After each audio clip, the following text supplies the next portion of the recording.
Hello, everybody. Hello, and welcome over to the Quiet Kenku for episode 15, despite what the title says, because it doesn't like to update for some fucking reason. Anyway, episode 15. We're hopping in. Um, last session. Oh boy, last session was a trip. You guys continuing your trail along the road, heading towards. So you were in Deathfall and beginning your trail, I should say, heading toward Bermsley. Now, you had decided that the best way to get there would be following sort of the curvature of the coastline, following that route. It would also allow you to pass through less towns, since technically you guys were leaving Deathfall under a bit of a. Technically, you weren't supposed to. You were under a sort of tavern's arrest by the guard because some magic had been cast by Leotris, who stayed behind in Deathfall to face the music.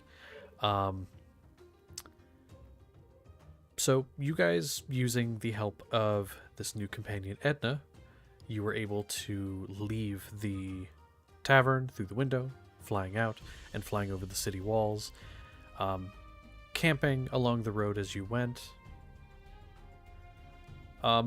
There was a few small encounters as you went, but generally you ended up getting through without much issue. That is up until near the end here. You had seen along the road a traveling caravan. This caravan being familiar, or at least the symbols on their armor being familiar to Sapling. You recognizing this as a clan, a rival clan, the one that had taken much from you and Seedling, who's currently with you, and had to be held back a little bit as they were wanting to kind of go and engage. But you traveled on past this caravan, leaving you alone, and you found your way to a sort of plains area with a little bit of tree cover, but not a whole lot. Camping for the night. There was an encounter with a couple squirrels who had been showing up many times throughout this travel and had seemed very hostile towards Seth and Edna. There was some hostility there as well. Both of them reappearing at the end, having a harrowing battle with the two of you, where you both collectively. It was the fight of the century. It was. It was amazing. But you took care of the squirrels. You were able to win that fight, and then the watch was switched over to Sapling and Chiron, who had a bit of a heated conversation, because it had been revealed to Seedling that there was a something in Sapling that wasn't Sapling per se. And during that time,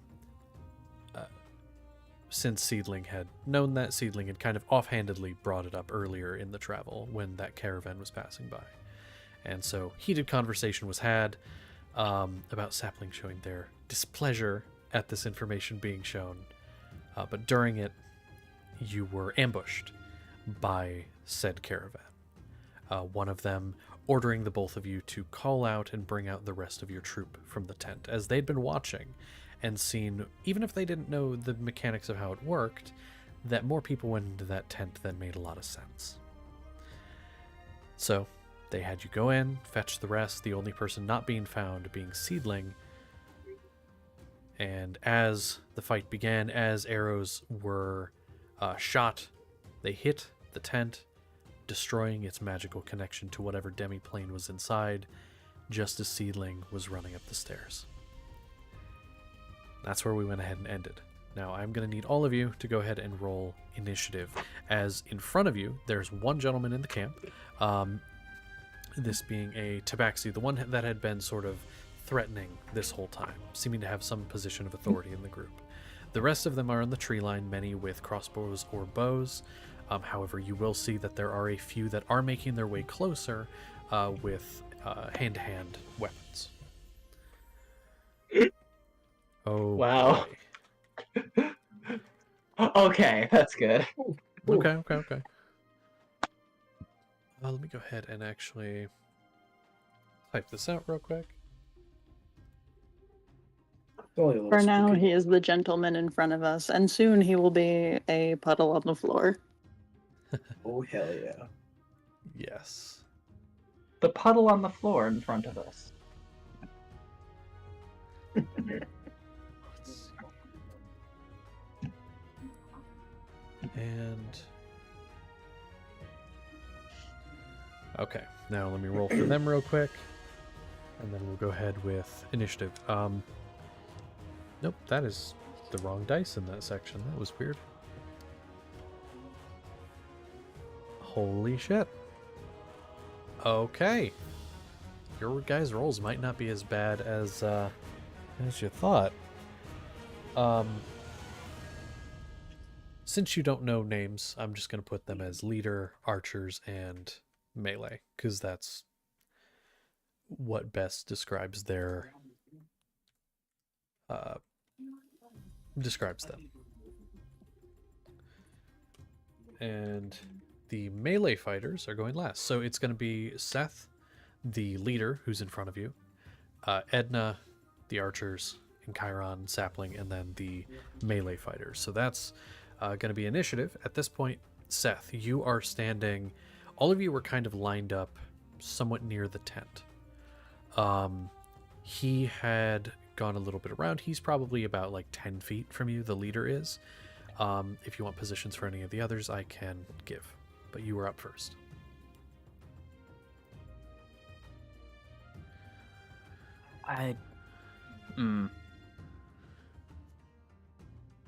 Where are some of the melee ones at? They are currently 30 feet. The closest is. I'll for your information, I'll tell you, especially because you have good perception. You see there are 2 of the main melee fighters, this leader, and then there are 4 archers.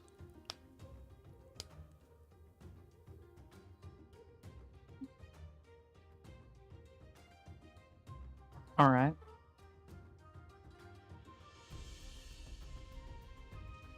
Okay.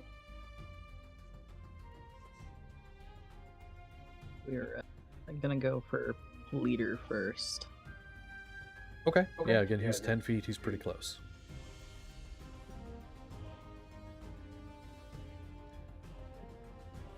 Let's do.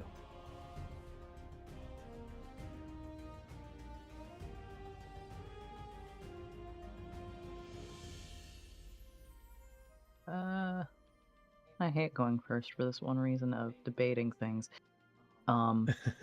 Yes.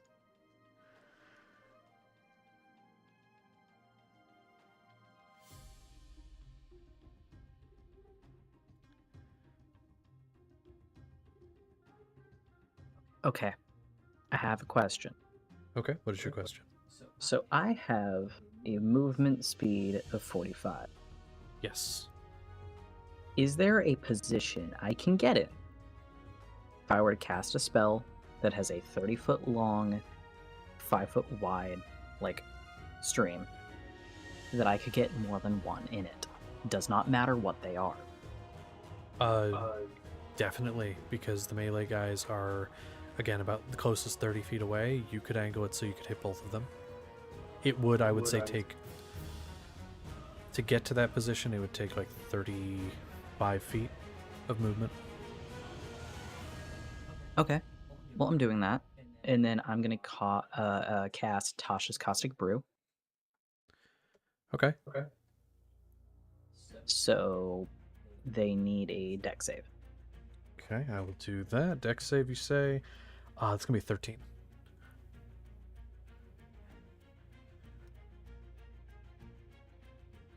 DC is 13. Okay, so they do succeed. However, there's a thing for you, huh? Yep. Okay, roll D100 for me.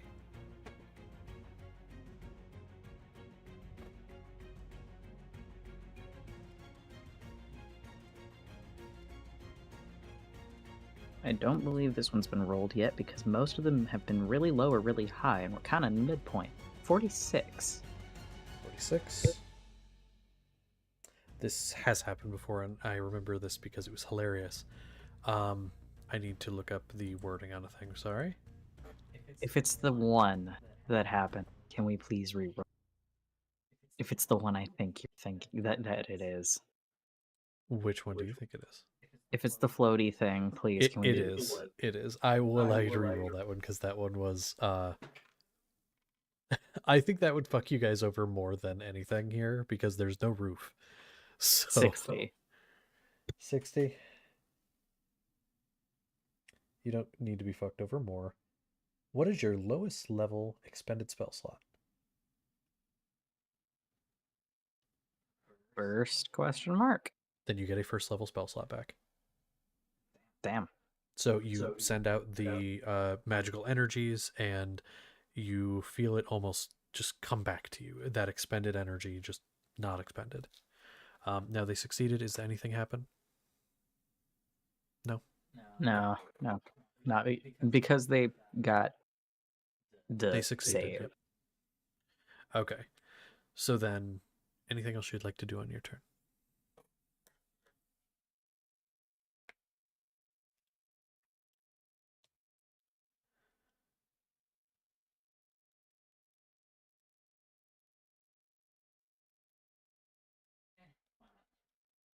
I'll spend a key point, and well, first I'll move my last bit so I'm right in front. I want to spend key point, flurry of blows.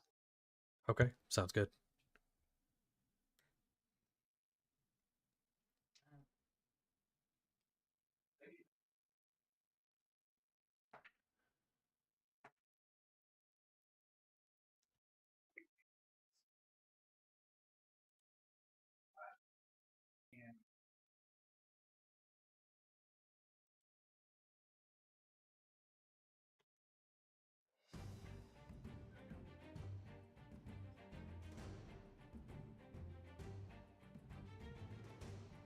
First one's a 25 to hit, while the other one is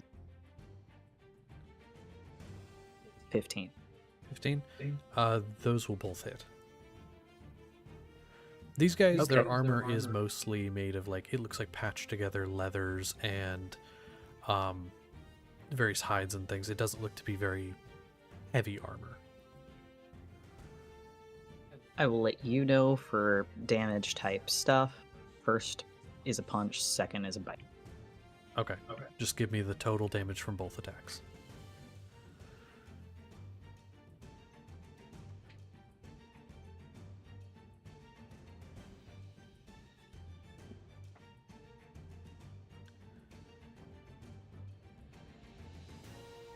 $15 total between the two. Okay. So the first one is, you said the fist, the second one's bite? Okay. So first one you jab in and bite down, and still standing, and still... This one seems like it's going to turn its attention to you. The other one definitely still running forward, however. Okay. Let me write that down. And that's your turn? Well, that's really all you can do, so it's got to be. Okay, so it's over to the leader. Oh, who's the real target here? Okay. I think he's going to turn his attention to Edna. You're big, you're imposing.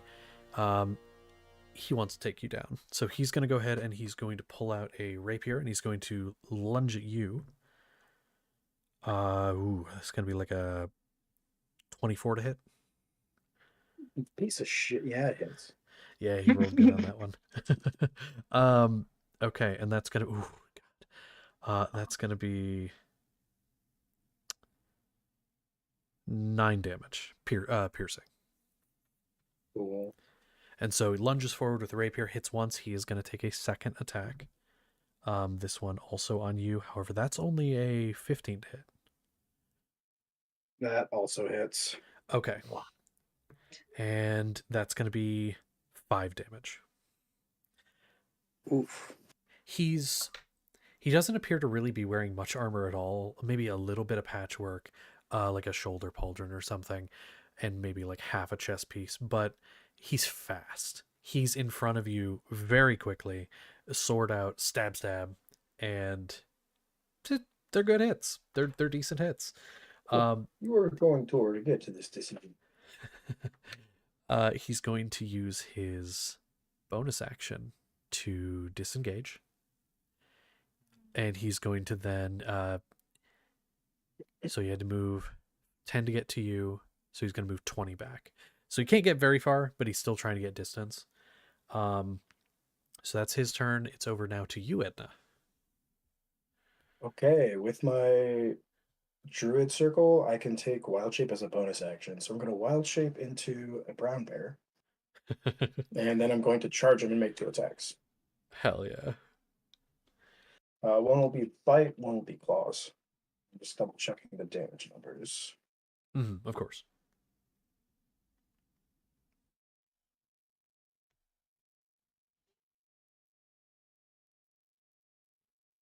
Okay.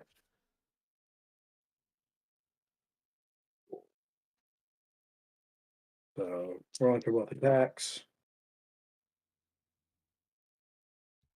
It is a 24 for the first one and an 18 for the second. Those will both hit. Sick. Okay, so first one is the bite. It's 9. And the claws. 10. 10. Okay, so 19 total. Nice. And so just when you turn into a bear, the immediate reaction from all of them, but especially the guy you're charging at, is, oh. it's just, oh, that's what we're dealing with. And he does try to brace, but you're big, you're heavy, and those are heavy hits. He is he reels back a little bit, but he's still very much on his feet. Anything else you would like to do or can do? That was action and a bonus action. And I'm just going to stare at him. Breathe on him a little bit. All right. Perfect. Let's try to spook him. He doesn't. I'll say those are heavy hits. Go ahead and make me an intimidation check.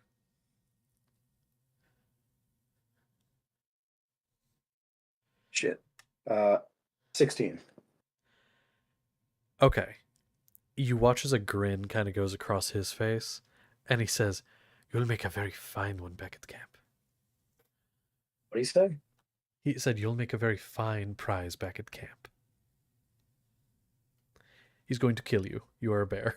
He's going to skin you. Yeah, sure he is. Yeah. I'm going to skin him. Oh, no. He's going to try anyway. So that's going to be that. And we're over to the archers. So I will need... They're basically just going to loose a volley as a group. So I need everybody to make a dex save. That does include you, Seth, as one of them is going to just target you. And Chiron, you don't have to because you're leaving here in a second, so you don't have to. No, I will. I'm here right now. Okay.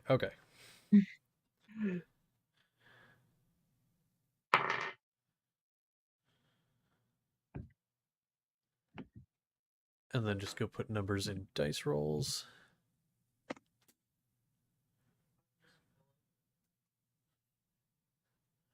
Okay. So far, both save. And then we just need one from Seth and one from Edna.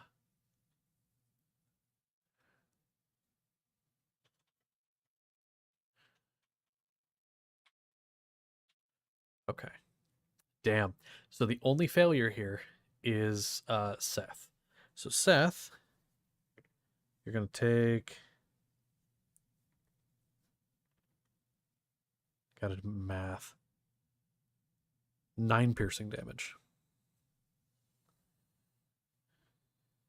As they just loose a volley of arrows on the general vicinity. One of them specifically targeting you, Seth, because you are a little further from the group. So it would have lessened the damage everyone else took, but there's that. Now, for those of you that succeeded, there is no damage on this specific thing. But Seth, you take 9. That's actually, you know what? They're going to, that's their action. They're going to attempt to, they're going to spread out. Basically, they're just going to use their movement and just spread out a little bit so they're not all clumped together. That's their turn. They don't necessarily move further away, just spreading out. In Chiron, it's over to you. Oh, good. Am I muted or not? Let me You are not. check. Okay, good. I am going to. I'm looking at the general thing, and I'm going to decide I need to deal with the person that's in mortal danger first, and I'm going to use my action to cast Sending and send a message to dearest Maximilian. Ooh. Because I think I know enough about him to cast a sending spell at him. I know his big looks and who he is and his friend. Yeah, that would be enough. So I'm going to say, we're friends of Leotris. Your tent was destroyed. Someone's inside it. What do we do? And that's my message. And then I'm gonna step out and be like, I'm taking a call. Just 1 second. You will get a response pretty quickly. And what you get back is, oh fuck, his voice was, yes, it was that.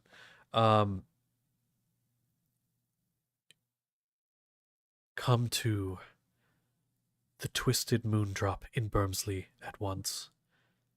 They will not have long, maybe a couple weeks. I will hold on to that and relay it later because it's not a pressing Perfect. issue to relay it now. And goodbye. Goodbye. Thank you for being here for at least a little Merry January 11th, everyone. bit. Merry January 11th. Okay, and I'm actually just writing that down for my sake. Okay. Perfect. So, with that, be over to Sapling, and then the melee fighters up after that. Yay! I would like to hex the leader. Ooh. And let me see if I have to use a spell slot. No. I love this boon. And I will make him dog shit at I'm gonna say strength checks. Why not? Ooh. Probably That is doesn't a even smart matter. And that's my bonus action. I'm also gonna use some good ol' reliable Hell yeah. with an actually correct fucking attack bonus because I didn't have it right. I had Oh, it no. lower than it should have been. Yay. Well, at least you found out. Yeah. I was staring violently at my spell sheet. So that's gonna be okay, one of those is a 26 to hit, and the other is a 24 to hit. Yeah, those will both hit. 100%. Yay! Alright, now I definitely remember the damage I had to roll.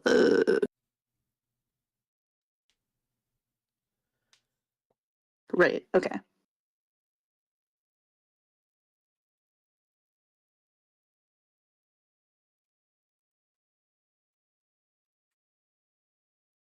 The hell?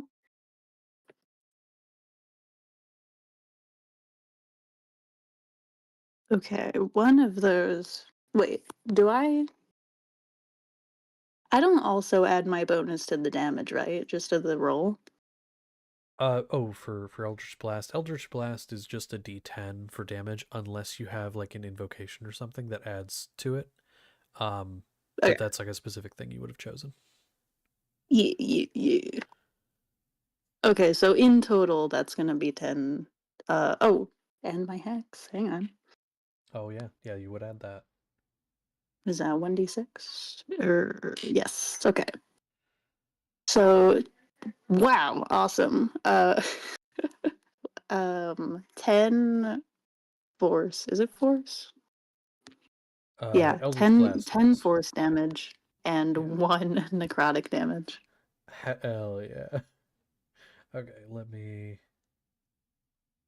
There we go, doing math. Big Okay. hex gaming. And so you sent out these 2 Eldritch Blasts, which you had done to him already, but he had kind of sidestepped those. But this time he's so focused on the giant fucking bear in front of him that when you wrap this hex energy around him, and then send the Eldritch Blast, he has so little time to react that they just slam him Skin in the this bitch. chest. um, he is now very aware of who he's dealing with. Anything else you'd like to do? Do you want to move at all? Maybe. Where are people around me? So you have this guy who's like, at this point he's 30 feet away from you. The leader is. You're in the middle of your camp. Across the road, which is a little bit away, there's some archers. They're about 30 feet as well. And then there are a couple melee fighters, one of which Seth is engaged with, and they're at 10 feet. So there's like no one behind me, is there? No one directly behind you. Okay, I'll go back like 20 feet then. Okay, perfect. Get some distance. Yeah. All right. Well, at that point, that'd be your turn. So it'd be over to the melee fighters. Seth, one of them is in front of you. He is going to take his short sword, and he's going to take a good old swing at you, buddy. Gonna take a.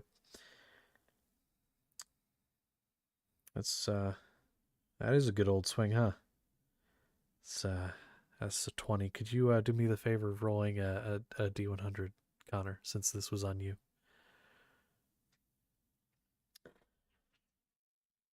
Let me. It is only a short sword, so it's not gonna be. Oh god. Okay. 82. 82. I'll look at that. It's gonna be 14 damage total. That's already doubled for you. Let me go ahead and look. 82. You feel significantly weaker both in body and immune system. Your head's a bit fuzzy. You have disadvantage on saving throws for the encounter. Yeah, that's a pretty nasty one. I don't think we've gotten that one yet, or at least not that I remember. So that's going to be his attack. He does have a second attack, but he's not actually going to swing on you. Seeing you a bit dazed, he's actually going to attempt to grapple you. Now, no saving throw for this. He just has to meet or beat your AC. That's going to be 17. No. No? Okay. And so he attempts to just rush for, still slashes at you, and then in your dazed state attempt to grab you and hold you. But he is unable to do so. And you sidestep him. He kind of stumbles a little bit and turns to you with just this kind of smile on his face, enjoying it clearly. The other guy is going to use the rest of his movement to get in camp. He can't get to Sapling. He actually technically can't get to any of you. He could have gone to Seth, but he's wanting to go to help his boy, help his guy, his man. So I'm gonna say, okay, he does have a dagger. He's gonna pull out a dagger and he's going to throw it at the fucking bear because there's now a bear in play. It's gonna be a 16 to hit, Edna. Does that hit your bear form?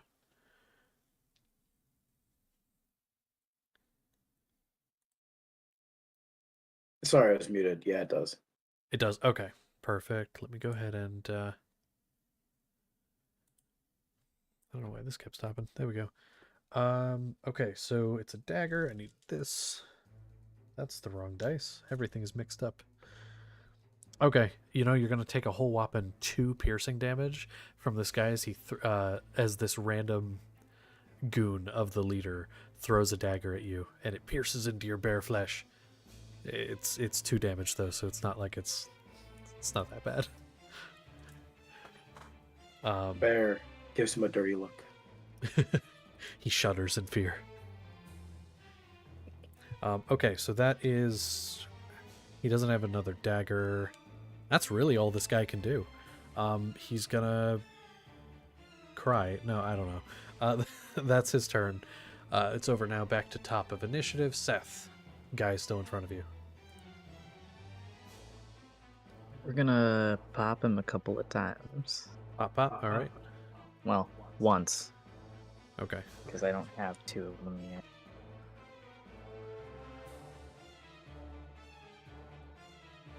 Hmm.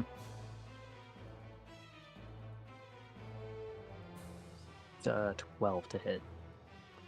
That actually will miss. And so you go and you... This is again with your fist, your hand. Okay, your claws. So you stab forward, and this guy kind of just bats it away with his sword hand. So what do you do now?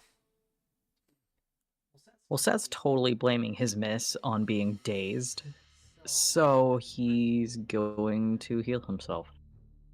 Okay. Get a little bit of health back from that hefty hit from before. Okay, and that's bonus action. And are you just staying there in front of the guy? Yeah. Okay. Yeah, we're not moving. Cool. So then that's that. Just go get your health back. And it's over to the leader now. He's going to go ahead and... Let me double check and make sure this is a bonus action. I'm not misremembering.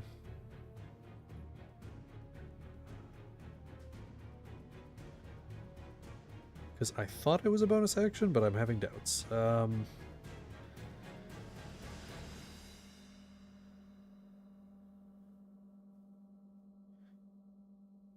Because if it, I guess if it is,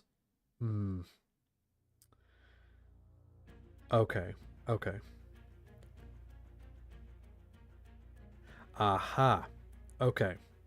So he is going to...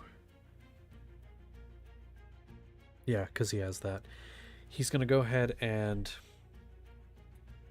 take this vial of liquid and run it along his blade. And then he's going to attempt to stab you with it, Edna. That's a 15 to hit. Yep. Okay. So you are going to take... Let me actually... I do need you to make a con save, by the way. Good at those. Yeah. That's like a 23. Okay. You do succeed, so you don't get the condition, but you do still take the damage. So it's going to be 7 piercing and 7 poison. You don't get the poison condition, but you do still take the actual damage itself. But as the poison goes into your body, you shake off its effects. You did start to feel very odd for a moment there, though. You get the idea, whatever this was, it wasn't a normal poison. Ruh-roh. Okay. He looks a bit disappointed, but he's having fun with it. So we're going to go ahead and... That will be his attack. Now, he did use part of it to do the poison, so he can't make a second attack. Yeah, I mean, honestly, that's going to be his turn, because... No, because, sorry, he still has a bonus. He's going to go ahead and... He's going to risk it. He's going to bonus Didn't he use his action... bonus to coat the blade? Oh, no, you're right. You're right, he did that. So no, he can't. Okay, I was looking He's for a way not to get him out of gonna here. do shit. Can't do shit, he's stuck. He could risk it and try and get away, but like you'd be on him in a second anyway. So yeah, he's gonna stay where he is. At that, it's gonna be over to Edna. Well, his ass is grass. Making 2 attacks again.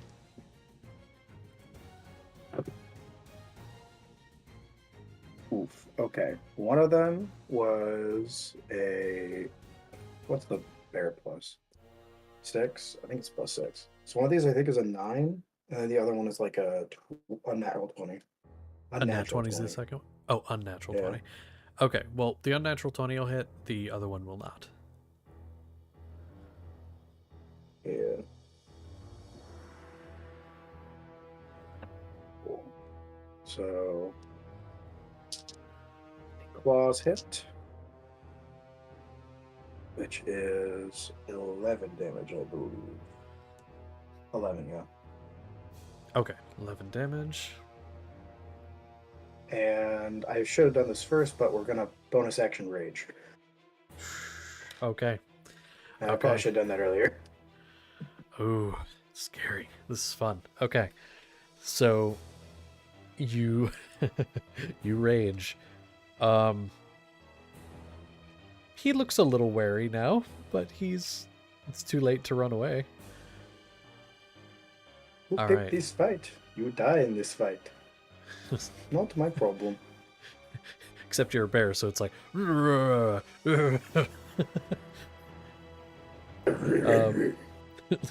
yes, literally. Okay. That your turn, because I doubt you're moving. So then it'd be over to the archers. They're gonna actually take targeted strikes this time.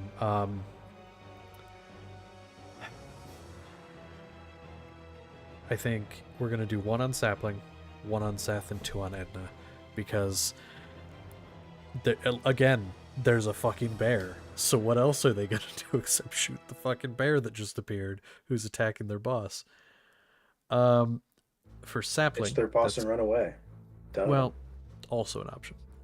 For Sapling, it's gonna be a 22 to hit, and I'll go ahead and just do each of you Ellie. individually.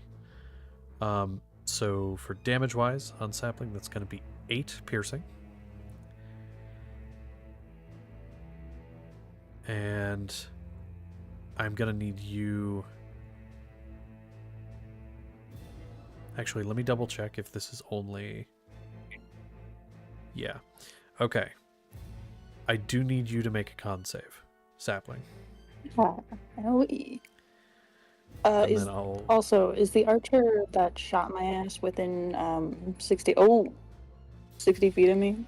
Within 60 Con save's feet. not Actually, yes, he's just within 60.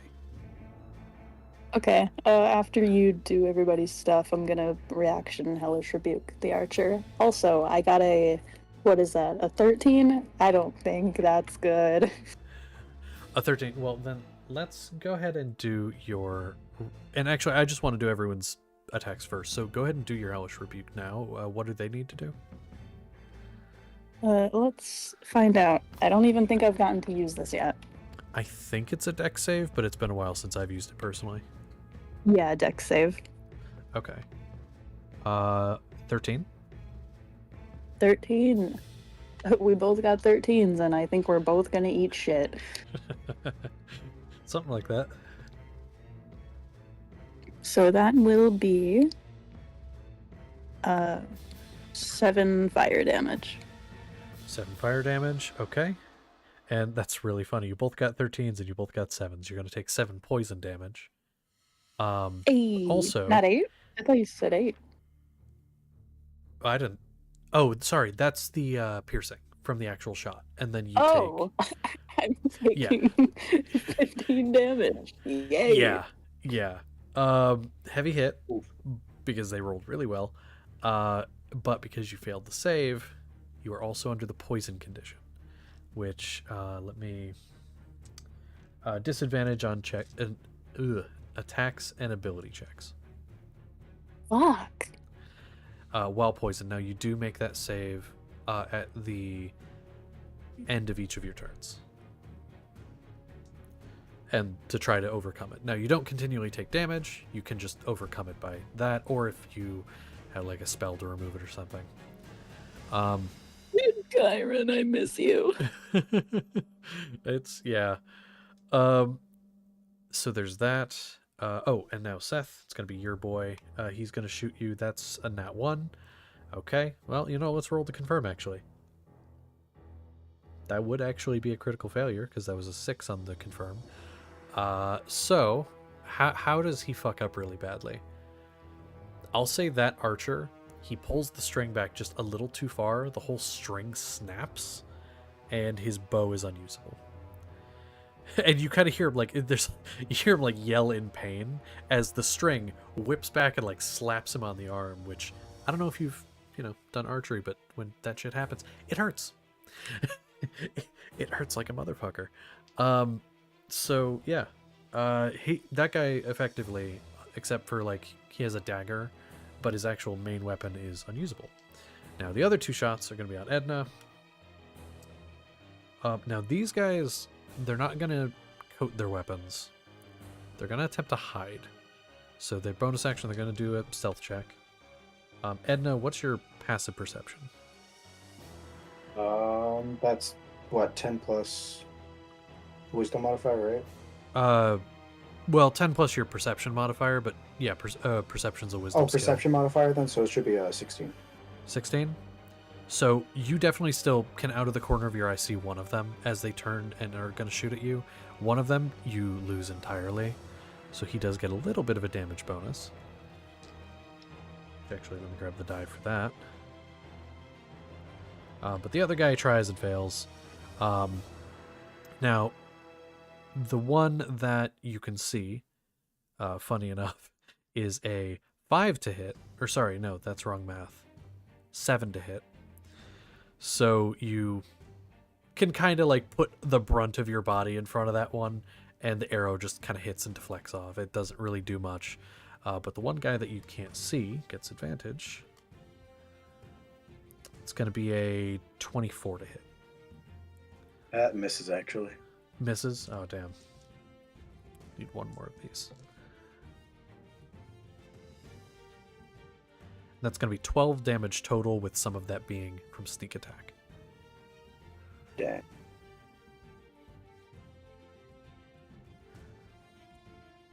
But that is all of the archers done. How's everyone looking? Give me kind of an idea here. How's everyone looking? Some heavy hits. On a both scale sides. from 1 to 32. Edna is still pretty good on like her actual HP, but the bear HP is getting down. Not Okay. much left of that. What about Seth? I am half health. Half health on Sapling. And Seth, how you doing? Not quite half yet. Okay. And just for your guys' information, the leader's looking pretty rough. The one melee fighter is looking, he's looking a little rough. The other one hasn't been hit yet. And then only one of the archers has actually been affected by anything. Which actually, I'm so sorry. Sapling, did you give me the damage for that Hellish Rebuke? I didn't write it down if you Yes, did. it was... Shit, what was it? 7. 7. Okay. That was my bad. I forgot to write that down. Okay, there we go. So, yeah, 3 archers untouched, 1 with 7 damage, 1 melee fighter untouched, 1 who's looking pretty rough, and then the leader who's also looking a little wary. Now it'd be over to Sapling. It's over to you, and then the melee fighters. Yay! I'm getting approached and also shot at, and I don't really care, and I'm gonna try to blast General Fuckface again. Okay. Well, anyway, I started blasting. Start So with anyway, I Max. started blasting.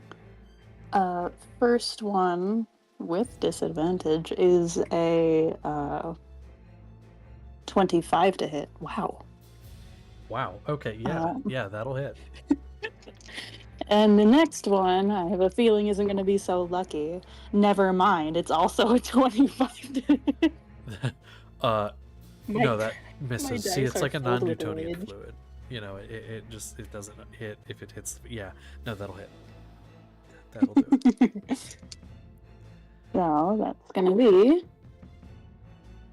Ooh, yo! My dice are locked in! It's going to be, I can count, 17 force and 5 necrotic. Holy shit. Hold the phone. So you said 17 force, 5 necrotic? Yeah.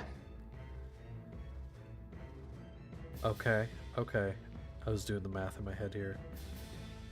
So I've I guess turned into a boss battle. My health got halved, and now I mean, I guess the question is, for that guy in particular, how do you want to do that?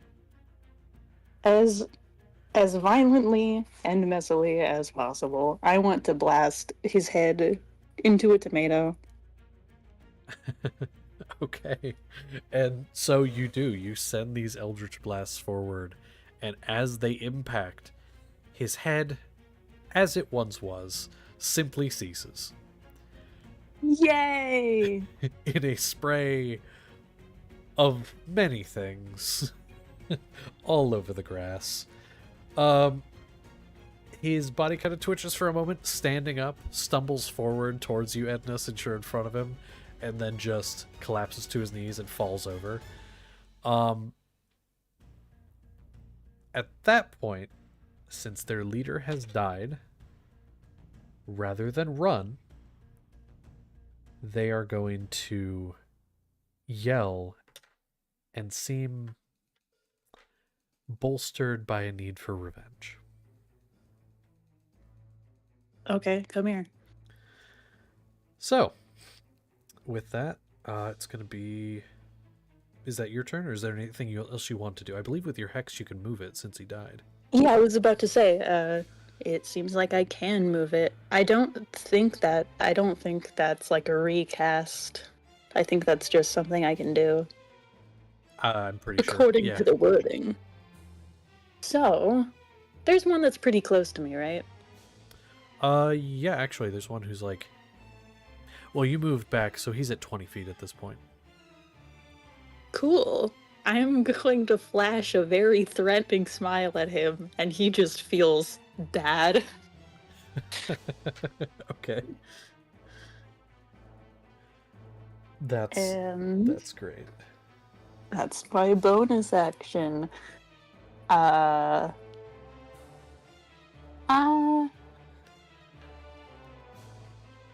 I'll step back a bit more. Just...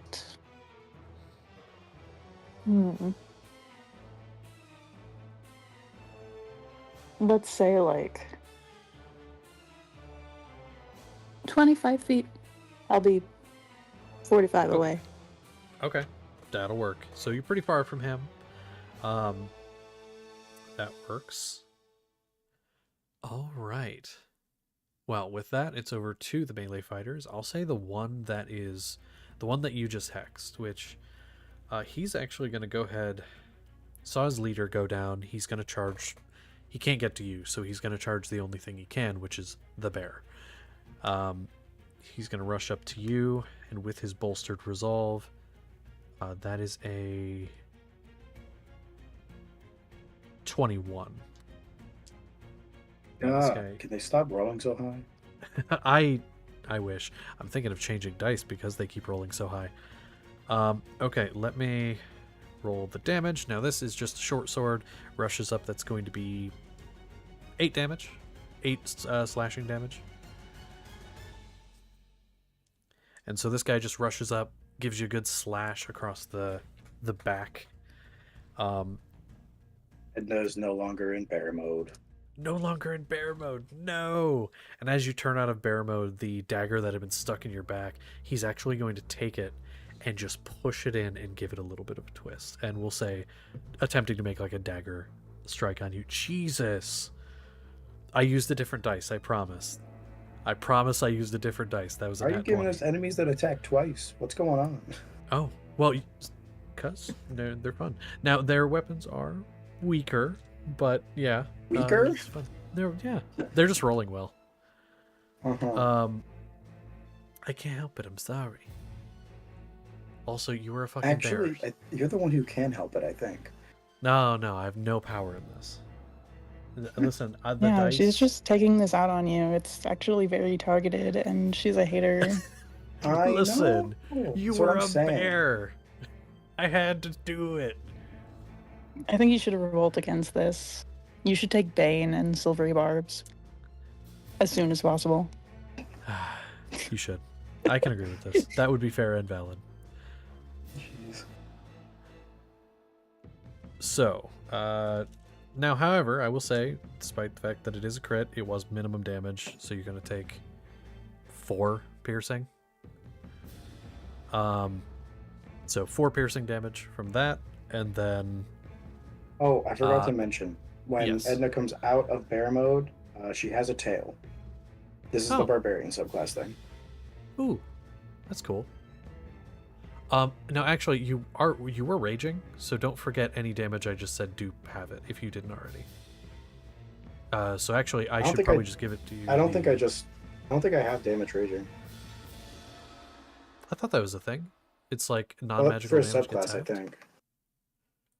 It might be. Let me double check, because I want you to be taking the correct amount of damage. If I don't want you to take more than you should. Oh yeah, I have resistance to bludgeoning, piercing, and slashing. So yeah. Okay, so then. So what you actually, I should shouldn't have be out of taken bear mode here- because the rage happens in the bear. I shouldn't actually be out of bear mode yet. Okay, so then the damage that made you But- go out of bear mode initially was, I said 8, 8 so total, that would've so been it should be 4. 4. And then this attack that was the crit was 4, and it would have been 2. 4, so it should be 2. So you're still in bear? Yes, with 2 HP. Okay. Cool.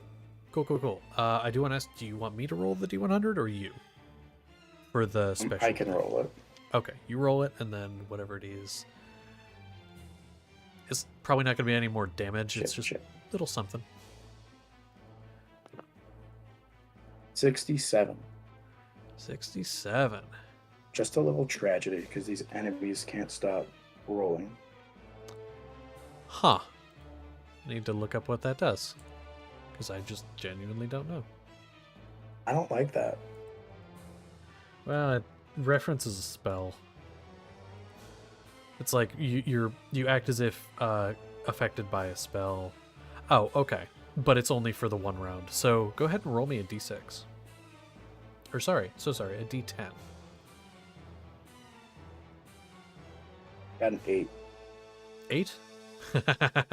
Okay, that's really funny. Go ahead. You know what? Fuck it. I'm ruling it this way because I can. Roll a d20 for me and add your bear's attack modifier. 23. That'll hit. Go ahead and roll the damage, or whichever attack you wish. Can I multi-attack right now or no? It's just got to be one attack. I'll explain Okay. what happens in a moment. 7. 7. Okay. So what happens is, this guy hits you and then plunges the dagger further into your back.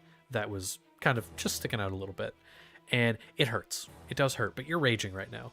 You do feel a little dazed in the head after this, the white hot pain, and by the wording of this, you act as if you're affected by the confusion spell, so I made you roll a d10 to see what happened. Sometimes it's moving in a random direction, or in this case, attacking the nearest target. The nearest target is the guy who just attacked you. So you immediately turn around and slash at him, and he takes 7 damage. So in his effort to He may deal have gotten a damage to good you... roll, but I won the fight. No, literally. Like, I think you, because of your rage, you did more damage than he did. By, I think, 1.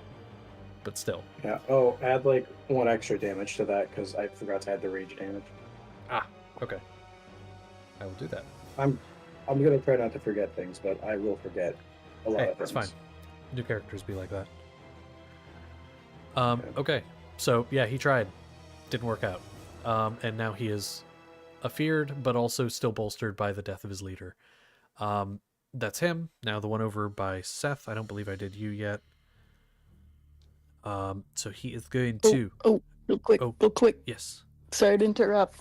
Good. But I realized I was supposed to do something about poison at the end of my turn. Oh, yes. Go ahead and actually roll the con save. Con save. Yes. Good catch. Oh my gosh. That is... Oh, my plus should have been lower. Then I could have said that it was the other 20. That's a 22. Oh, I that's a think I success. might be okay now. Yeah, you're fine. So you shake off this the effects of this poison, no longer weakened by its effects. Yay! Perfect. Okay. No, good catch though, because I had forgotten. Okay, so now at that point, we're gonna go ahead and Seth rolling for you. It's gonna be 16. No, so sorry, 17. Still no hit. Okay. So attempts to stab it out at you with the short sword does not make impact. That wouldn't have made a difference. Okay. So at that point, he's going to what can he do? He's taken a little bit of damage. He's gonna go ahead and does he have any bonus? Oh, he does have one bonus action. He'll use a second wind to get a little bit of health back. Because he did take some damage. He'll get 6 health back. It's not bad. Could be better. Could be a lot better, but it works.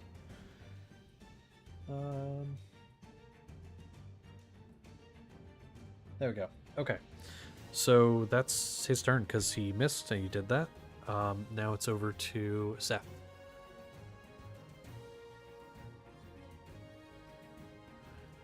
What are you doing?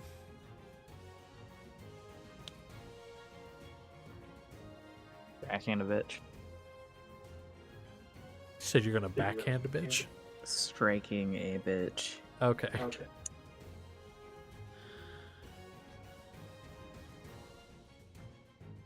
It begins. That's an at one.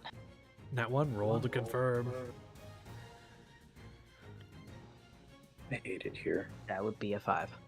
A 5. That is a failure. So you do miss, but it is not a horrendous, terrible failure. However, yeah, no, that is just a failure. So yeah, you're good. Wait, what am I saying? I'm thinking you're a higher level character than you are. No, that is a bad failure because it's below. Sorry, I was doing it backwards. A 5. Okay. So at this point, what were you doing? What was this attack? Was it you said it was a jab? Yeah, his usual. Okay. I'm going to say you jab forward, kind of get your foot it slips a little bit into soft patch of the earth below your feet. And as your hand goes forward to strike, you're kind of off balance for a moment. You're still a bit dazed. You lose balance. You don't fall, but your next attack will have disadvantage as you kind of try to regain your footing to strike again.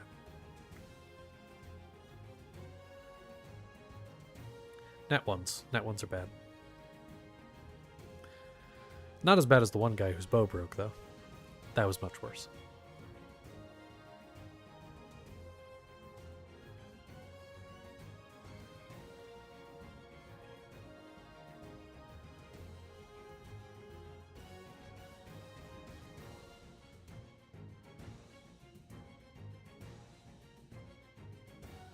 I wish I'd remembered a thing, though. What's that? He shouldn't have been able to heal himself. Why is that? Aura of Entropy. I'm gonna remember this for next time. Ah, yes. That is the thing. So what are you doing now? I'm not.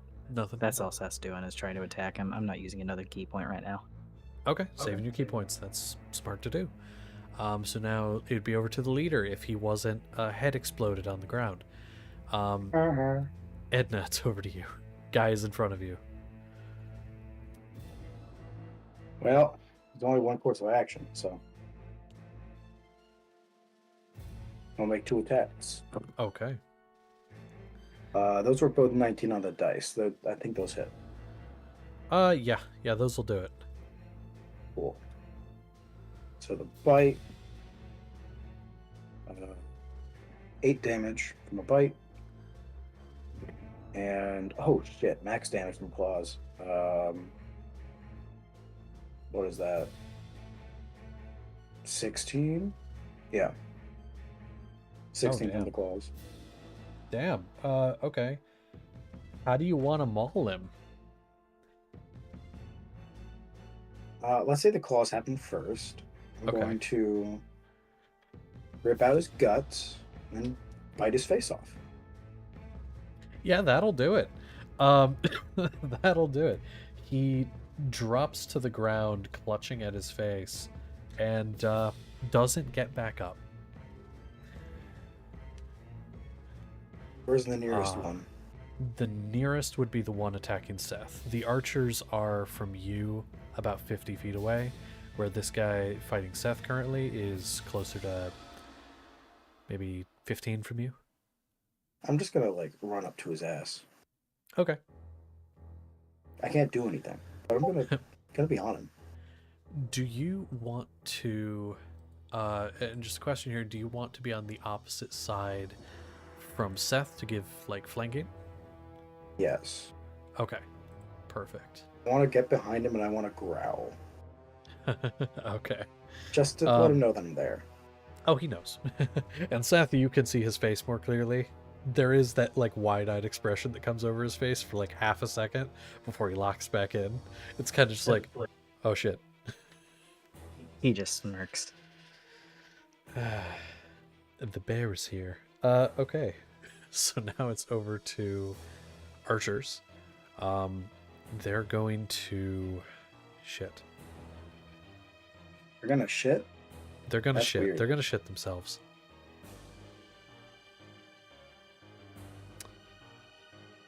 They're gonna turn and leave.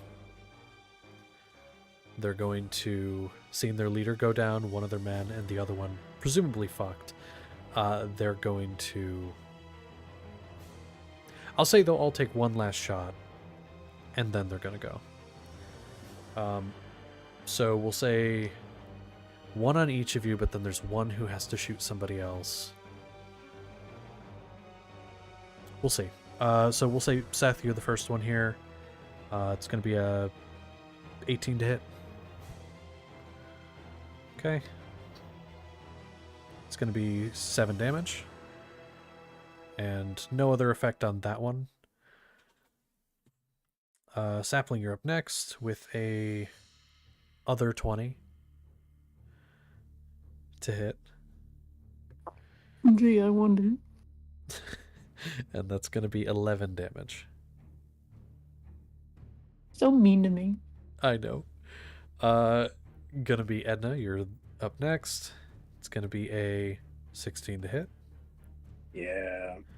with a 6 on damage. Alright. No more bear. Now that'll drop you out of bear, and then the rest of the damage carries over into normal health. Yeah. Did you have that already?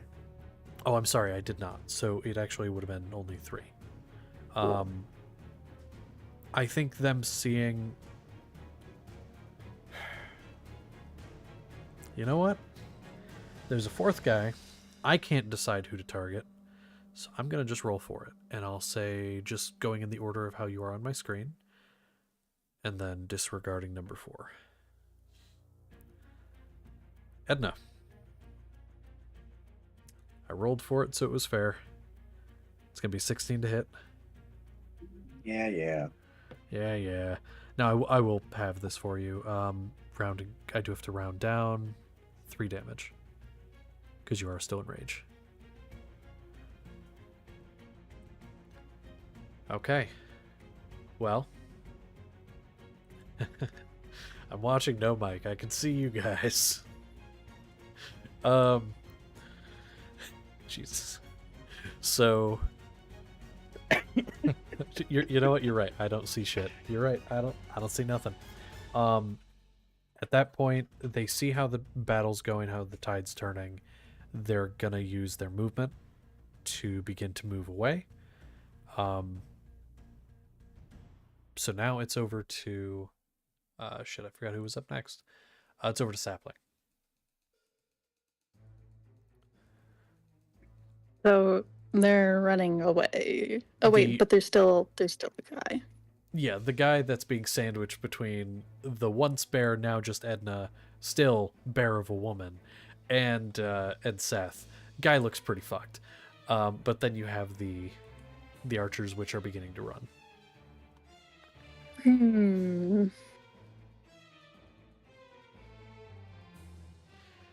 Still within blasting range, just so you know. I'm pretty sure. Yeah.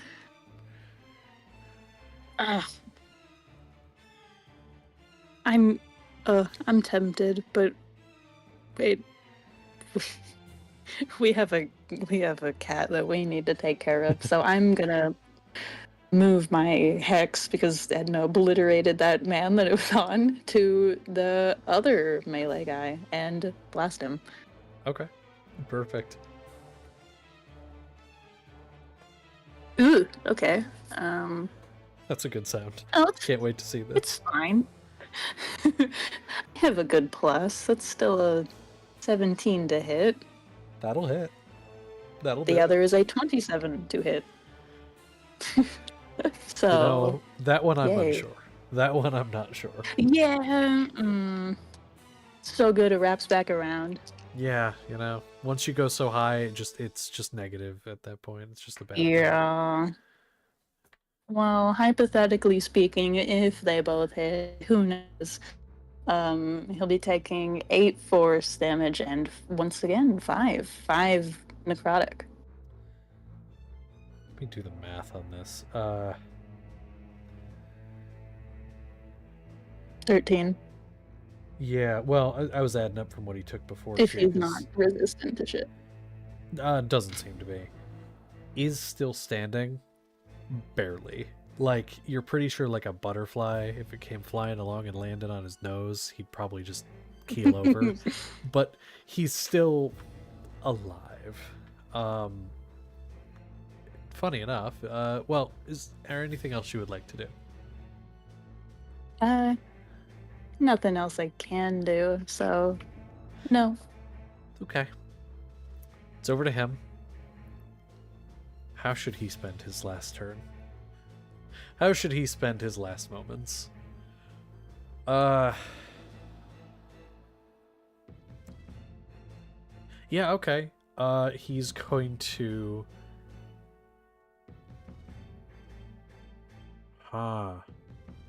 That's hard. That's hard. Would he plead for his life in this moment? I don't think he would. I don't think he would given things. Okay. He's going to, with fear in his eyes, mind you, take a swing at Seth. Seth, that's going to be a 22 to hit. It's It's going to be 8 slashing damage. And he looks like he's going to go for a second strike, and then he just kind of stops and waits. It's your turn, Seth.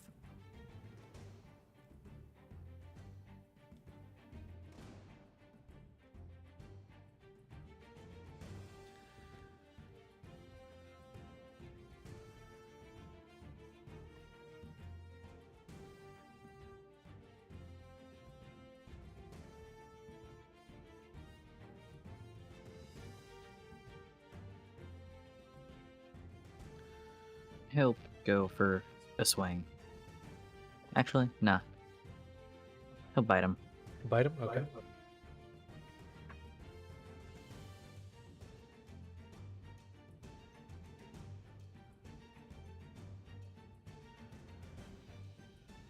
$24 to hit. Yeah, that'll hit.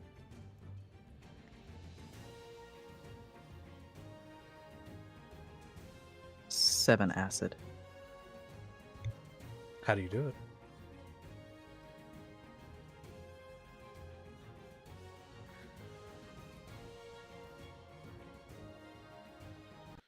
He goes for the throat because if there's one thing he's learned, you go for the kill if you're gonna kill somebody. You don't leave them suffering.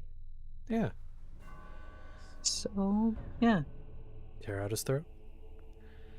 And you watch as the acid from the bite begins to dissolve the area around it. He falls choking. but dies quickly.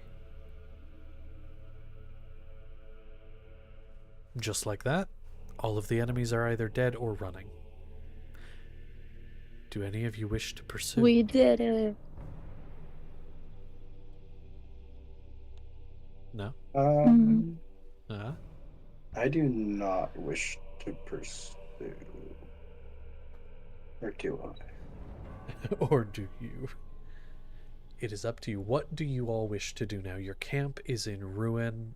The tent that you've been staying in, that had the very nice demiplane, is now in ruins with one of your party members trapped within. And most of the people who attacked you lying dead around. What do you do? I double checked something with Kelly, and I asked him if this would happen after the combat ends, and it has not officially ended, but I feel like if he were here, he would say this now. Okay. I asked him, is Schrodinger's and Kyron gonna tell the homies that we need to go with a capital G after combat ends? And he said yes. So Okay. he may say that right now if he were real. And it's for that reason and that reason alone that I won't pursue. Okay.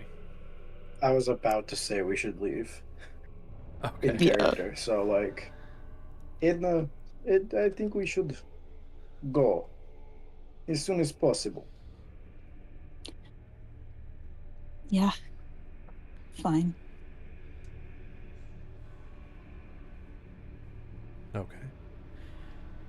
Well, you gather all of your things. Is there anything you wish to do with the bodies, or do you leave them lying there? If we weren't in a rush, I would make them all unrecognizable, but we are in a rush. Okay. Well, then you begin to pack up in a hurried manner, getting everything together, making sure you have everything, and getting your way on the road as quickly as possible. Now, something you would know is that caravan where these people presumably came from, much larger. And you also, when these guys attacked, there were no wagons or horses, and during that caravan there was. Meaning you know there is a larger camp, and wherever they are, could be following. So, you all begin to move. I'm guessing we're moving at a very quick pace. Would that be accurate to say? I would say so. Okay. I would also Let me- agree. Let me grab a thing here. I want to double check. Make sure I am remembering. Okay. Okay. So, you all make haste along the road. I need one of you to make a perception check, acting as sort of the lookout. However, whatever None. you roll, you have to, or if you use your passive, you have to take a -5 penalty due to the speed you're moving. No, I'll do it. Okay. I shouldn't have done it. Oh no. That's a 6. No. That's it. That's after minusing 5? Yeah. Okay. So 6 total. I have plus traveling at 6. I such- thought it'd be fine. Oh no. So you are moving with such speed, such haste, that you aren't really paying a good attention to your surroundings as you could. But doing your best, you make your way along this trail, the mind clouded, because even if you didn't know these people super well, Edna, you know that somebody is trapped in there. You know you don't have a lot of time. And you also know you're potentially being pursued. So there's a lot of looking around in many directions, a lot of emotion and concern about what comes next. Where are we even going? That you're not really paying as much attention as you could. And as you're making your way along the road, you don't even notice when you start to approach a town. And you all begin to rush up to this town. And you see that it is... First off, this is the only town along your route. It is Kumbe. You know that from here, it's going to take about... So it's been a couple of days at this point since you guys left camp after Seedling got trapped. It's been 2 days from where you were. Now, you know from here, moving at the pace you're going, it'll take you about a week to get to Bermsley. So you still have some days left over. You're making very, very good time. But you don't know what's going to happen along the road. With that being said, as you approach this town, you don't even notice till you're right up to it that some of the buildings are aflame. And it seems that there's fighting in the streets. My question to all of you is, do you continue past, or do you stop and investigate?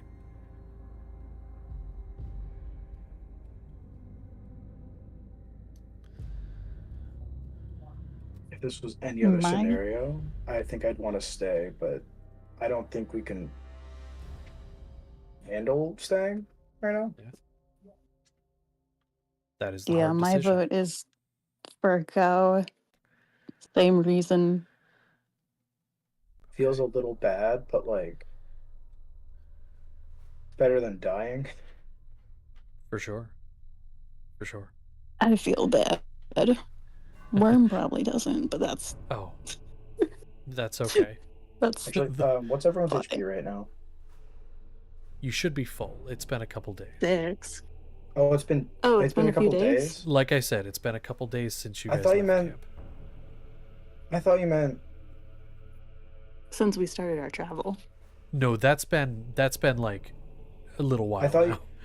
I thought this That was was like during the last same night as like we just fought the people. No. A little bit of travel happened. Nothing really happened on the road. You guys were Oh. going... Oh. Yeah, nothing happened on the road. So you guys... Sorry, I should have see. described better. That's my bad. Yeah, I thought like this was the same night. No, that's my bad. I should have been more specific. A couple days had Ooh, passed.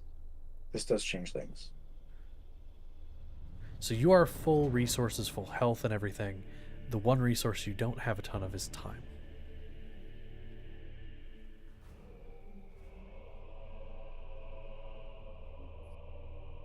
My answer in character is still going to be to go. However, if you two want to stay, I as a player would not cry and shit my pants. If you were... So, as of reaching this town, you have a week to Bermsley. And, again, it's only been a couple days. You had 2 weeks total time, which I assume in Chiron shared all of that information. That it had been... You were told by Max that you have 2 weeks from when the contact was made. It's been 2 days. And then you have a week to Bermsley. So there's going to be 5 days of spare time. But you don't know how much time you really will be needed once you reach Bermsley. There's a lot of unknowns.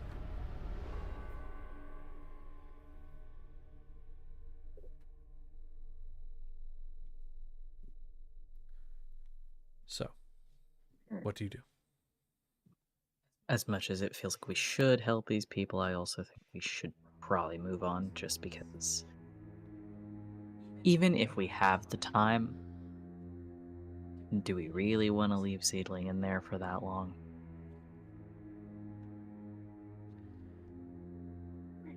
Good answer. Good answer. Edna won't fight you guys on it, but she has. I don't think she's had a conversation with Seedling. So she has no horse in this race, but you know, she won't. Horse. She won't make a fight about it. Okay. Horse. Well, then at that point, you making that decision, from what it sounds, continue through. The town, like I said, I feel there seems to bad, be- but yeah. there seems to be fighting in the streets. Mainly Yeah, prepares It encounter. seems- Party avoids encounter. avoids encounter. That's okay.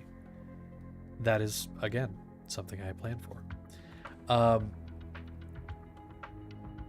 The fighting seems to be among some of the people and some of the church.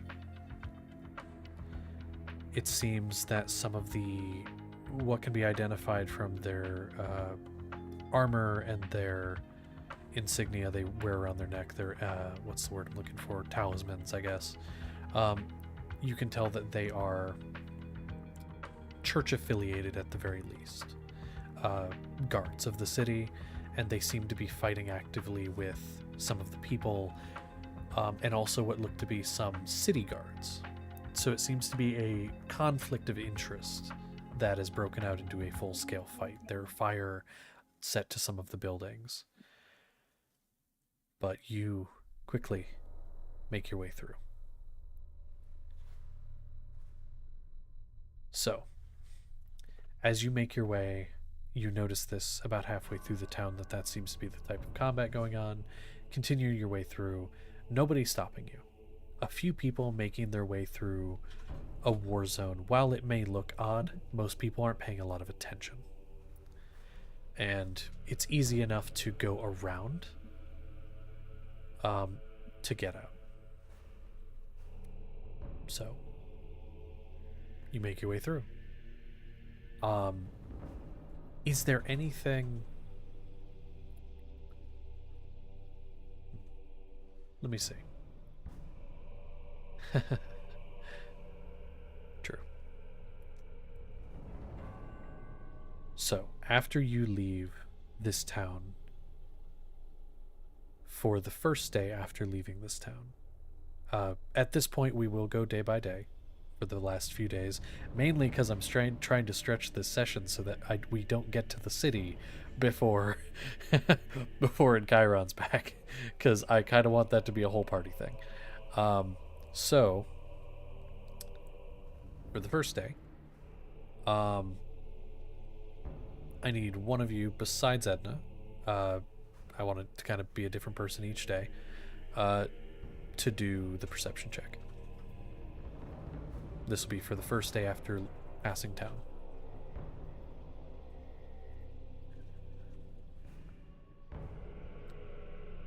Seth, what about you? You have good perception? Sure, I'll do it. Sorry. Yeah. Thank you. Thank you.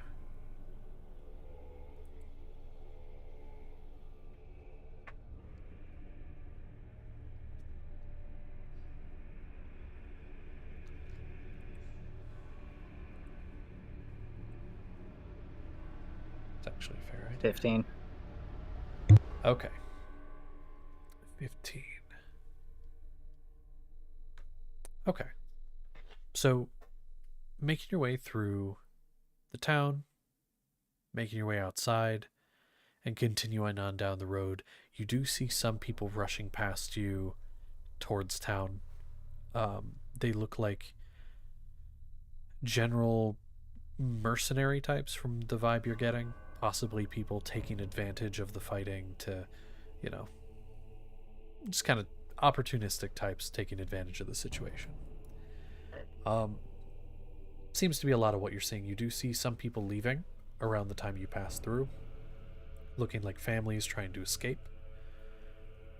The fighting doesn't seem too terribly bad. It's not like a whole city in flames, but it's definitely unpleasant, and some things will have to be brought together.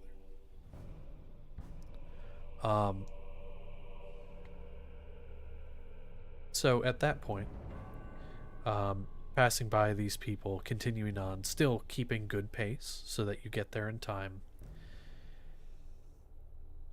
you see the general area becoming more wooded, but also getting colder, which for Seth is unpleasant because you are not good in the cold. But you did get clothing specifically for this, and down where you've been in the area, it's not all that bad. But now that you're getting more to the north, Bermsley is in a more cold, sometimes even snowy area at most times of the year. So it will be unpleasant, but you will be okay with the clothing that you've got. But definitely more wooded in the area you're getting into, less open plains and rolling fields, and more woods and thicket. But eventually the night comes, and you do have to set up an actual camp rather than using your special magic tent. You do have to set up an actual camp, but this is something you all are pretty adept at doing. And between Edna, you had good survival, um, as well as just again, this is something you people do as an adventuring party. You set up a decent camp. Now at this point, um, okay. Uh, yeah, at this point, I just need one or two of you to kind of decide who's going to do watch. And then if you do want to have any conversations before bed, you can, but I'm just trying to see who's going to do watch.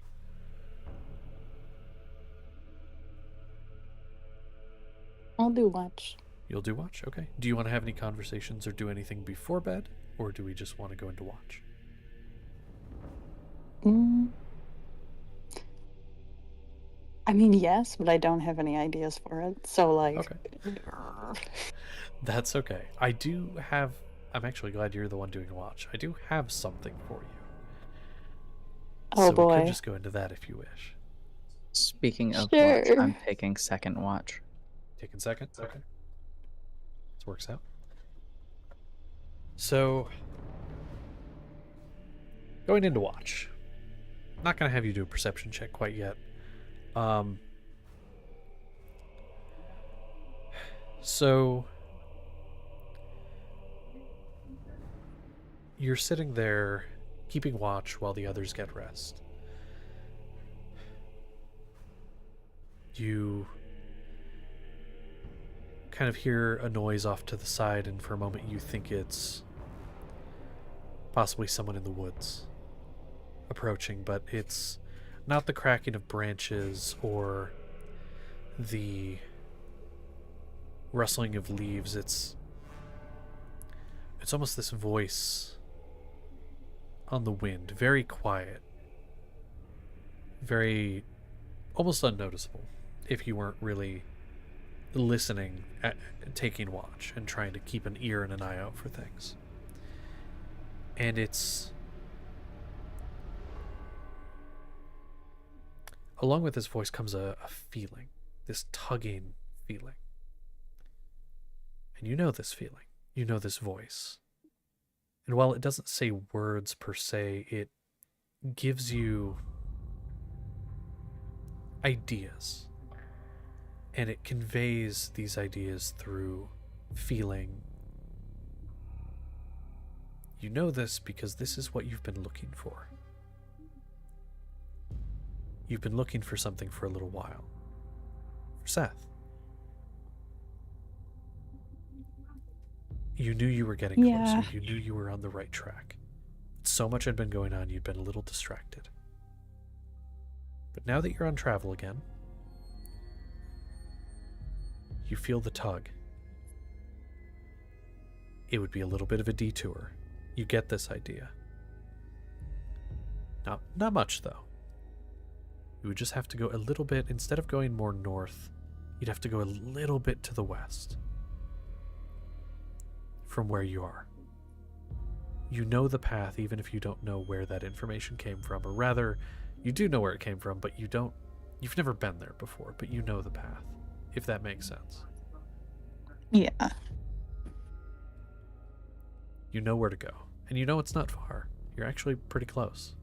Maybe a few hours walk.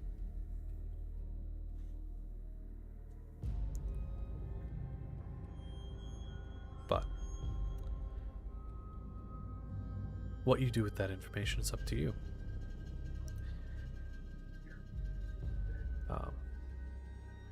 But is there anything you'd like to do during your watch with that information or otherwise? Er,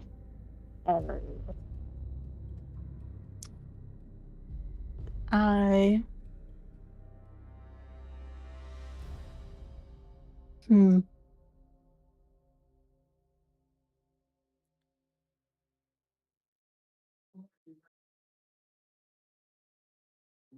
Hmm. I want to. This is kind of sketchy. I'd like to try to speak with that group. Mechanically speaking, I don't really have any way to do that. Just core D&D. So that's kind of up to you and rule of cool. I would say it's possible, especially in a moment like this where, because before you were trying to connect, but it was very much a severed connection. You weren't actively connected, but right now, this force is reaching out to you. So if there's ever a time, it's now. Awesome. Well, now's the time. Pretty much gonna do what I did back on, like, it was like on a beach or something. No, I don't know. But, you know, when I had some words with some friends, gonna meditate a bit and try to connect. Okay. So you sit and you focus. Like you said, you kind of meditate a bit and try to connect with this force. And you start to feel a presence. Not like somebody is physically there, but it's a mental presence. It's comforting in a way. You know that you're not alone. And you know that something is listening. Ow. I'm just gonna start by saying, hello? Hello. You hear back. Hello. We're close. Can you feel it? So close. Yes. Nearby.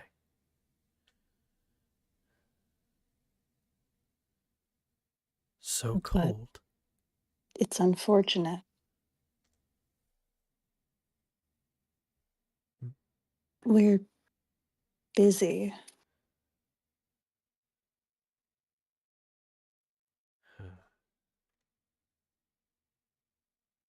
Busy, yes. Saving. Friend. Ally. Yes. Are you able to move? Move, no. Trapped.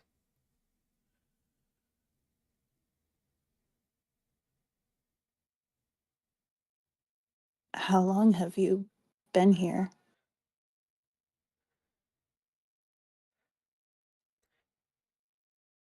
You kind of get that sense again. No words, but just a feeling. And you get this intense feeling of loneliness. A loneliness that's been there for a while. And then the excitement of someone else being there. Ah! And it's I hate the consequences of my actions. it's very much, you get the sense, been there for a good little bit.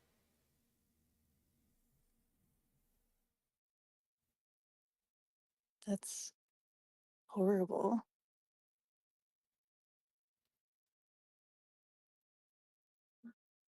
Do Are you you know here how to you got retrieve? here?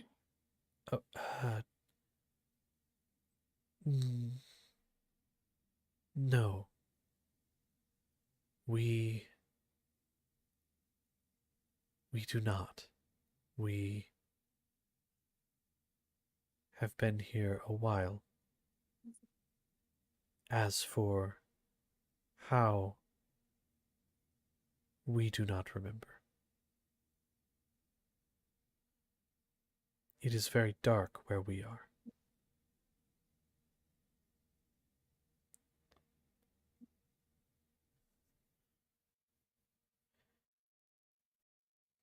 Well,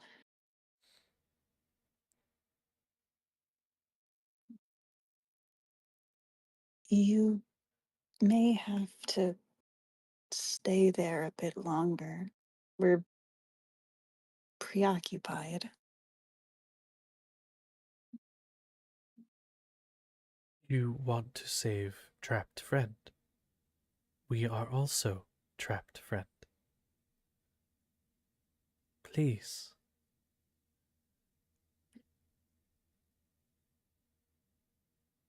Well, yes, but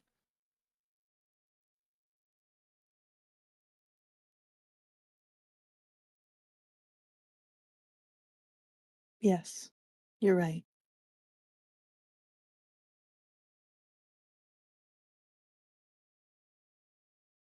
We But are you like you. Other friend is not like you. Why is other friend? Why does other friend come first? well, he's in danger.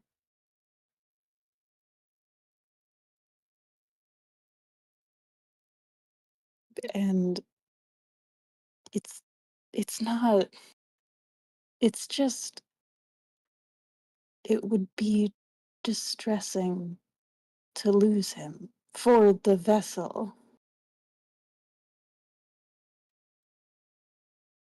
There's a moment of pause, and there is a feeling of disappointment, but also understanding. And you hear back, this is logical.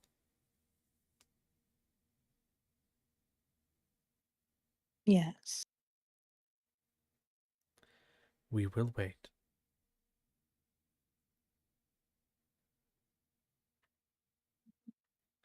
Thank you for your understanding.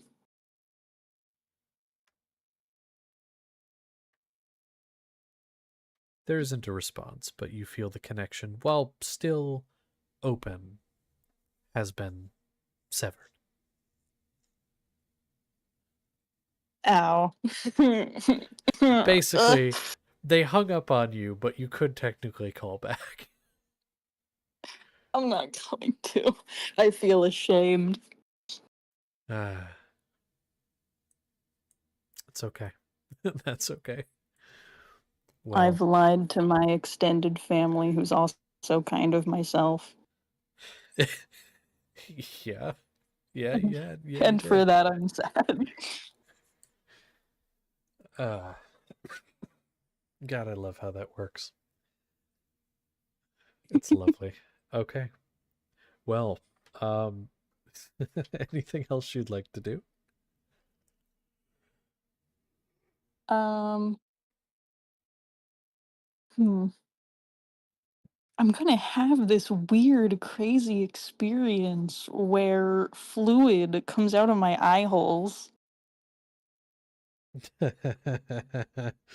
Yeah? Don't know what that's all about, Yeah, what the fuck is that about? Never had that happen. but that happens, and not What, much else.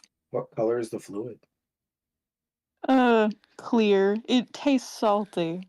Oh, that is weird. Yeah. Yeah, it's really weird. I don't think that has ever happened to anyone before. No. Very Probably call a unique. doctor. Yeah, You know, that's fair. Okay. but that's about it. And I'm All right. gonna make sure I'm composed before waking up Seth for second shift. Oh, of course, of course.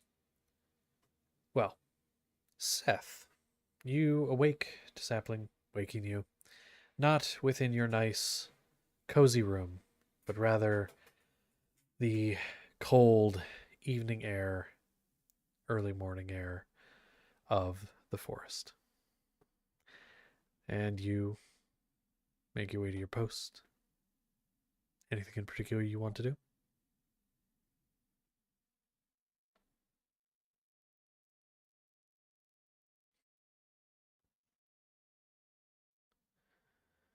When Sapling wakes him, he'll kind of stare for a moment, Which one am I talking to? Not sapling.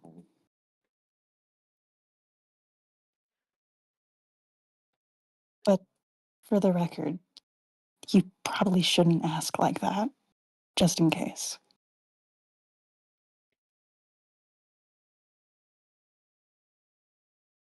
Why?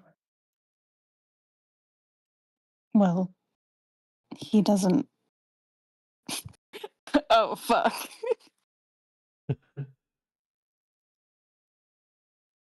Mm. He isn't fully aware.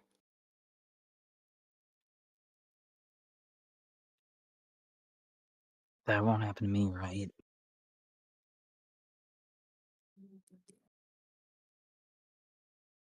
No.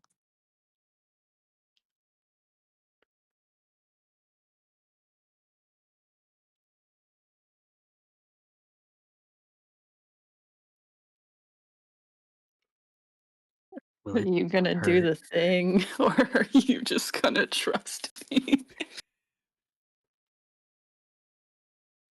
Questionable. He's probably gonna. Yeah, he could do the thing inside and that shit. Okay, this is fair. No, he's not inciting that shit. That's a natural one. Uh, Well, maybe I'll roll a natural one. I didn't. No.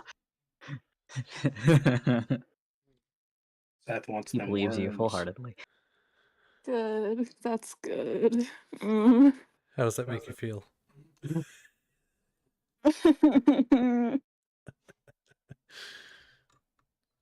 Is it gonna hurt? It. mm, It may. That's not something that we really know the answer to. Why? Well, Think you'd know stuff like that if you're part of it, I guess. well, that's exactly it.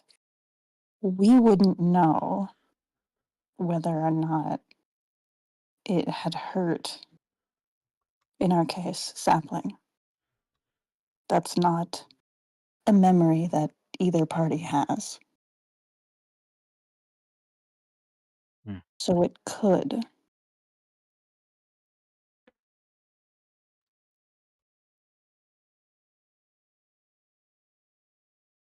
Any updates yet? No. We seem close, but with the current situation, we may pass by. How close? Fairly close. Not completely certain on exactly how close or what direction. It's vague, which is part of why we can't really spend time searching.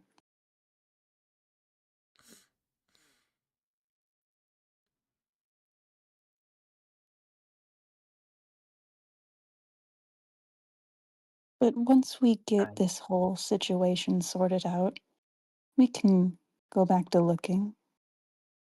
And maybe we will run into it on the way. All right. I understand.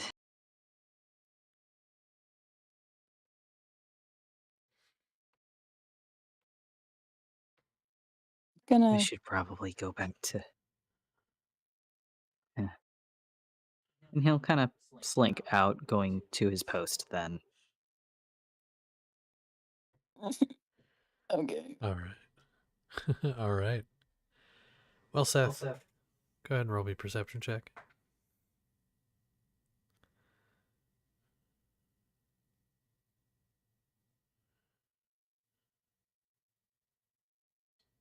23.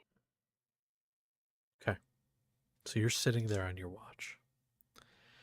And you know, keeping an eye out for all manner of things. What's on Seth's mind currently? If anything. Mostly his fear of hurting the others around him, and the fact that this thing that he knows very little about, which he's realizing that, but it could help.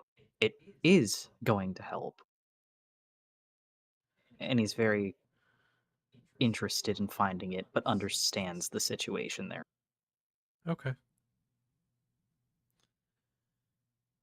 So you're sitting there deep in thought, still keeping a very good eye out, despite all the thoughts rattling around in your head. Let me roll something. 23, you said, right? Yes. So you're sitting there.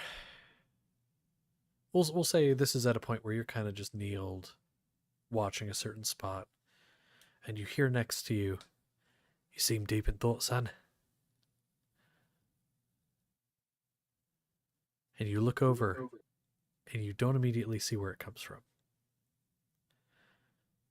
Your eyes train down a little bit to the ground. And you see next to you a brown squirrel with a little bit of gray in the fur. On his back is a very large chunk of rusted metal.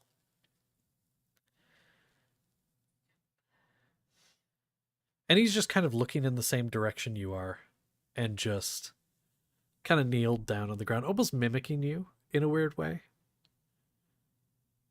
What's on your mind? By the way, the squirrel is talking to you. You can tell now it is the squirrel actively talking to you. He jumps up to his feet, basically hands ready for a fight. The fuck? He kind of wipes his mouth a little bit.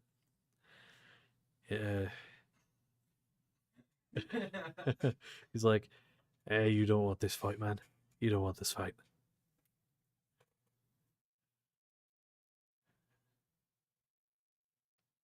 You're not gonna attack me like the others did, are you? You know, You're it's not mad about that, right? and he stands up. Doesn't take the sword off his back, but just kind of stands up. He says, "You know, it's the funniest thing. I actually came out this way because, well, I really, really hate you. I've never even met you before, and I really hate you. Like, to the point of wanting to take this blade, the blade of my grandfather, and drive it into your back. But see, here's the problem. I've never even met you before. So, kind of trying to figure that out."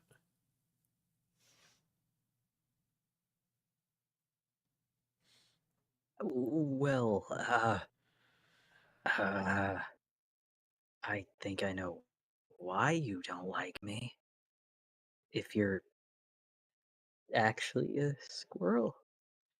Pops crosses his legs and just like motions. "Please, explain."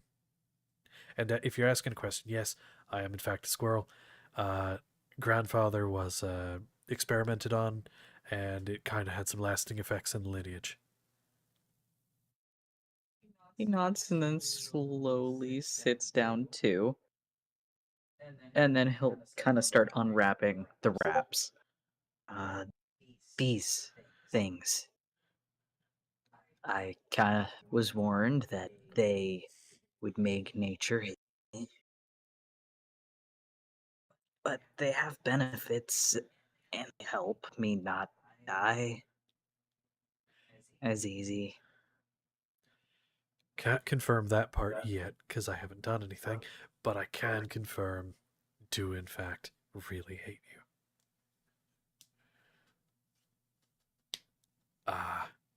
All right. Well, all right. Well, this seems like a huge waste of my time. And he's going to stand. You know, whenever you just get that feeling in your gut to go in a direction, well, that happened, and it turns out it's just some you with some angry arm wraps. I thought this was some kind of holy quest, and he like kind of he's got like the wrap on the sword. He just kind of fixes it. What am I supposed to do with myself now? Do you want to fight? Came all this way just for a fight. Well, that's what I was expecting. He's gonna kind of glance towards their camp before looking back at him.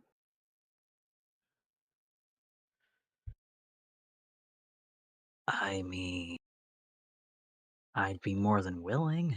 I like the fight, really. Cracks his neck. Really? And he'll move to where he's kind of standing on all fours. He slides the blade off his back, holds it out in front of him with both hands.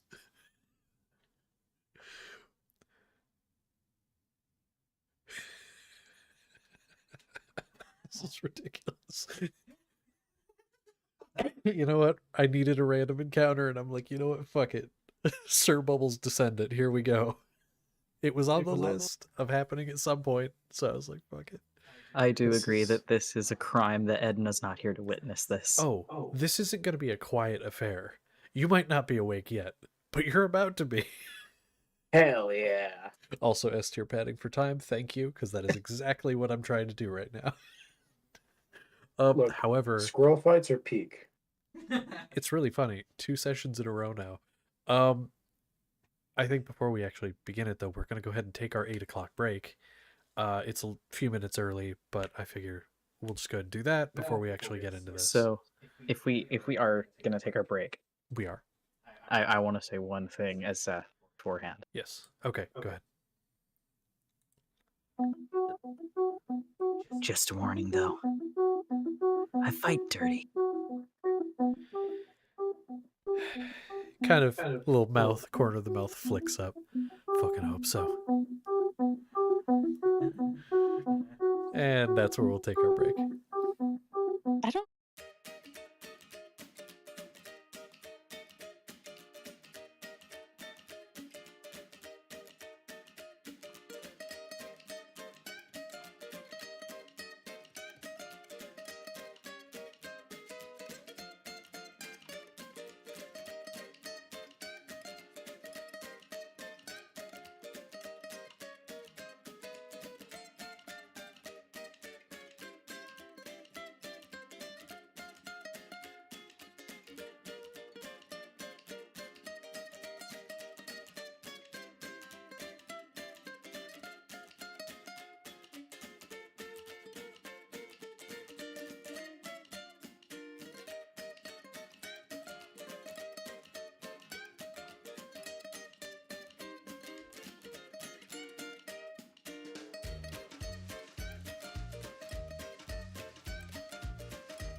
back from break, back into fighting squirrels. I guess, honestly, at this point, I might as well just rewrite the campaign and make the big bad a squirrel. At this point, it would make sense. Let's fucking do this. So you're standing across from each other. Let's go ahead and roll initiative just to see who the two of you goes first.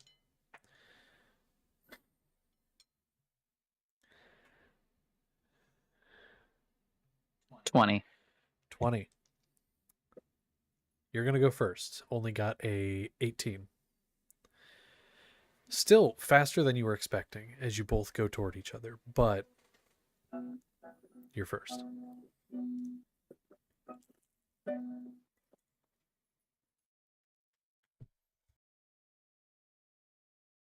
Immediately, first thing he's going for is a bite. Makes sense?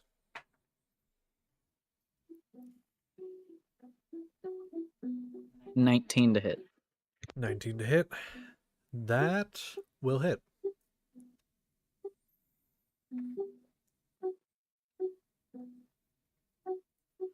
For a total of 8 acid. Okay, I'll write it over here. Okay. You bite down the acid, basically, you know, kind of, I guess you could say, searing the wound. Does seem quite hurt by that. Anything else?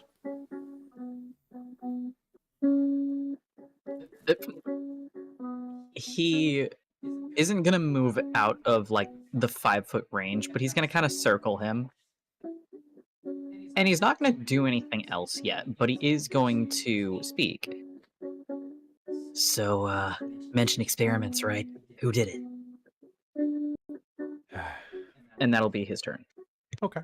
Start off the turn, he's going to say, in response, some fucking cultists. Had some scientists in their midst, I suppose. And he's going to, kind of almost squatting a little bit, launch off the ground and do a leaping attack. Or at least attempt to. It's going to be a 19 to hit. That does hit. Okay. And remind me, just so I can keep track here, how much health do you have? 45. Okay. I was checking to see if I needed to adapt this stat block at all, but honestly, nah. No, we're good. So that's going to be 11 slashing damage. As this rusted hunk of metal, it literally just looks like a piece of scrap that's been sharpened, but has some jagged bits here and there, so it's almost serrated in a weird way.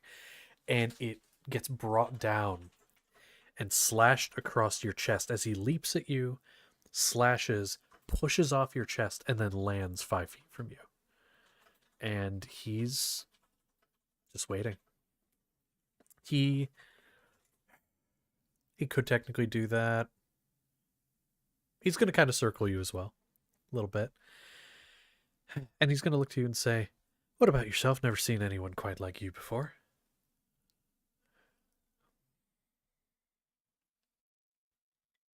Let's see. He's going to attack first before answering. And he is going to, this time, take a swipe at him instead.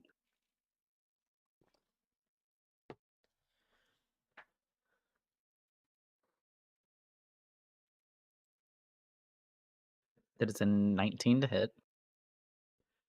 That'll hit.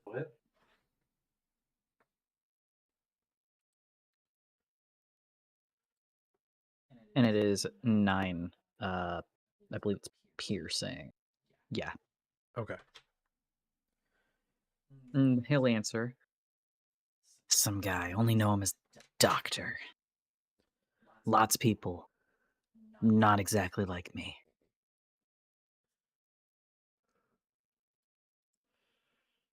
Okay. Continuing to circle. Why not? For funsies. Make it look dynamic. Okay. I think at that point, both Sapling and Edna, you would hear commotion outside, and you would hear Seth talking to a figure. Peeking out, you will see what's happening. Just peeking from your tents, you can see what's happening. It is Seth fighting a squirrel. They're both talking to each other and circling each other. And honestly, I would say at this point, looking equally fucked up. So, if you choose to get up and watch, you can. I'll say you would still get long rest Sapling it because you had watch, if you choose to. Edna's gonna watch 100%. Okay. I'm gonna go back to sleep. That's fair. You're literally looking like, what the fuck is this? Back to sleep. Edna's gonna get out. She walks out. Seth, who is this? No fucking idea. Talking squirrel. Talking squirrel. You talk?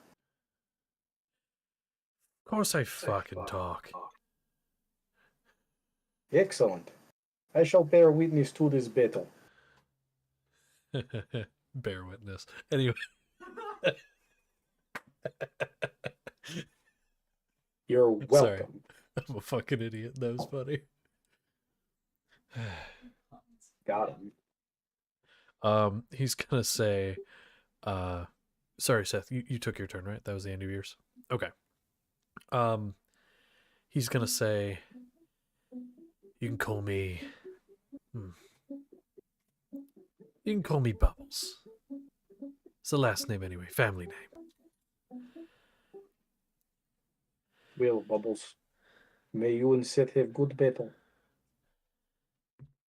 So far it's going all right. And that's going to be, as he says that he's going to charge forward, and he's going to attempt to slice at your Achilles, your tendon in the back. So he is going to go for a targeted strike. Gives him disadvantage, but if he hits, it's a crit.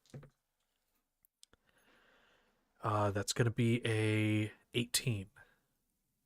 Meets it, beats it. Damn. Okay. So he's going to slice at it. That's going to be a total of 10 slashing. And you know what? This is a fun little combat. You care if I give a little effect because of what he attacked? So I'm going to say, sliced at your Achilles, not mechanically does anything to you, because you can go on all fours without issue, but you are forced to drop to all fours if you were upright at all. Mechanically, you can still move the same amount because you're you, but to anyone else, that would be a very difficult thing. So that's going to be his attack, and he's going to kind of stay in that general vicinity around your legs, looking like he's maybe going to take out the other one if he gets the chance. So, over to you. Well, he's going to take his bonus. And as he forces himself to stand, he's going to pop a heal. Oh shit, okay.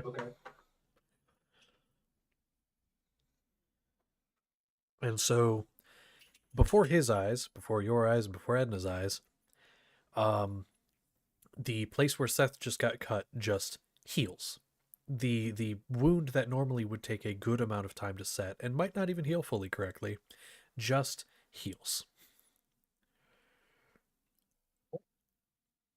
And then he's going to smirk down at him, and he'll basically drop back down on all fours, and as he does, go for a strike.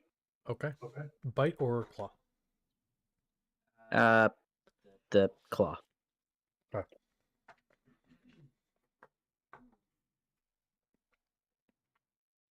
That is a 23 to hit. Yeah, that'll do it. That'll hit. 7 piercing. 7 piercing. And so you you stand, heal, drop, jab outwards, and hit him square in the chest. Your whole jab is like his entire torso. And so you jab him pretty hard, and he stumbles back a little bit, and that's your turn. Nice. doesn't work on. Is your face in his face? Oh yeah. Okay. His Definitely, face 100%. is the size of him. Yeah.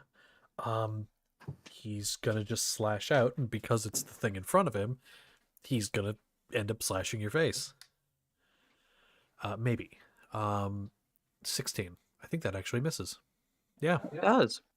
And so he instinctively takes a back step and slashes outwards, and it just grazes past without making impact. He's a little bit on the defensive.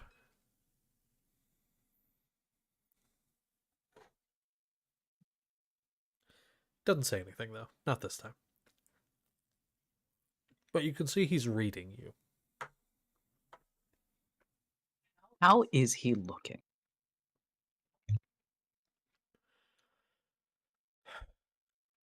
He's looking... He's not bloodied, so he's not like half health yet, but he's close. He's like just under. Okay. Because if he was already bloodied, Seth would have been nice and skipped his turn, but I'm not doing that because he's not yet. Yeah, no. With another bite attack, that's going to be a 25 to hit. No, that misses because he's so small, so it kind of works in reverse. So you overbite.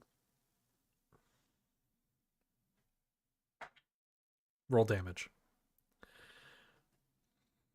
It's another 9 acid this time. Okay, so that would be... You've done a total of 26. He is at this point, he has crossed... Well, a little bit ago, he crossed over into bloodied.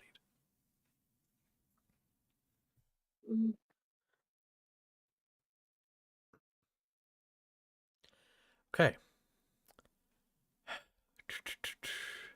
He's going to...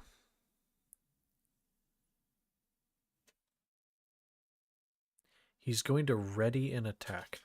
You see him hold the sword, kind of almost holding it up and across the back.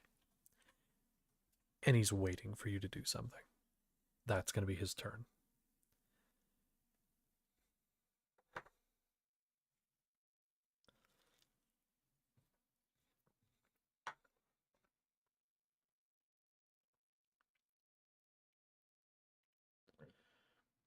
He will just go for another swipe at him.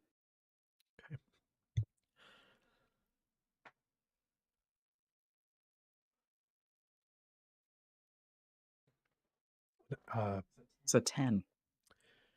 A 10. Okay. That will miss.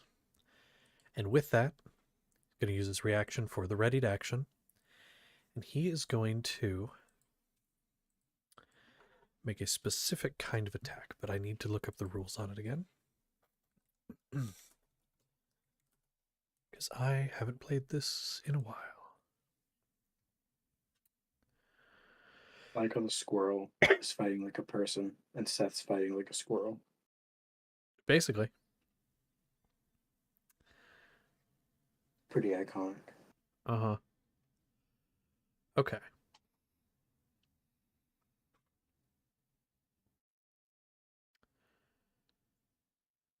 How would that even work in this case? Hold on, let me read that again. Hold on, sorry.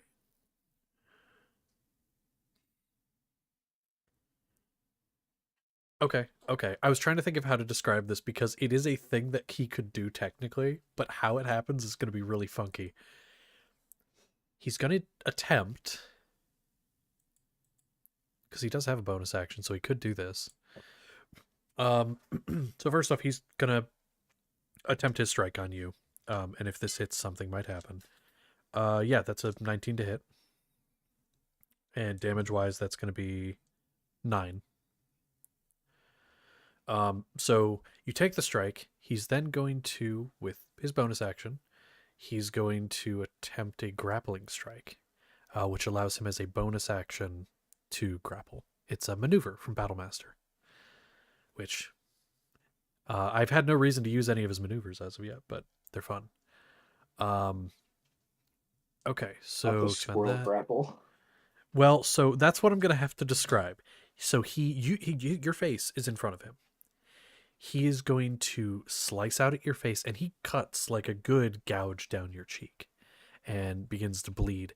He's then going to rush forward and grab like the side of like your ear, and swing himself up on the back of your head, and just grab like your like the I guess like the inside of your mouth, and just try to pull upwards. um I don't know. That's so hold on. So he needs to make an athletics check, and he adds the superiority die to that. And it's against your AC. It's like a 23 because of the superiority die. Holy shit. So he just gets on there and he says, "You give up yet? Concede and this can be over." Holy shit. And he is on your head.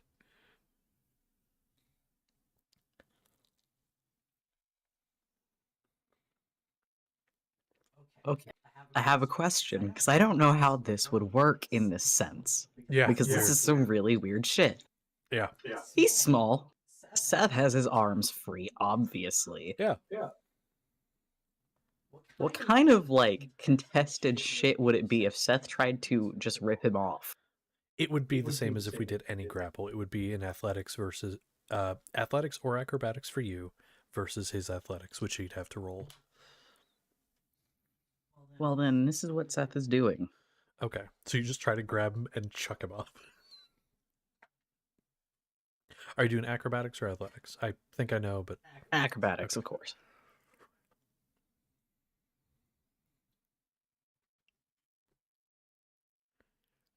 $22.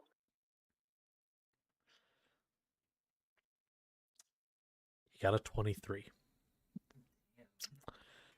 So you go to grab his ass, and he just starts dodging around, just pulling your head this way and that by pulling on your fucking jaw, basically. Seth is getting ratatouille'd in the worst way possible. Yeah, kinda. Ooh. So the one tricky thing is he's holding you, he's grappling you, but his weapon is two-handed. He cannot attack you because his weapon is two-handed.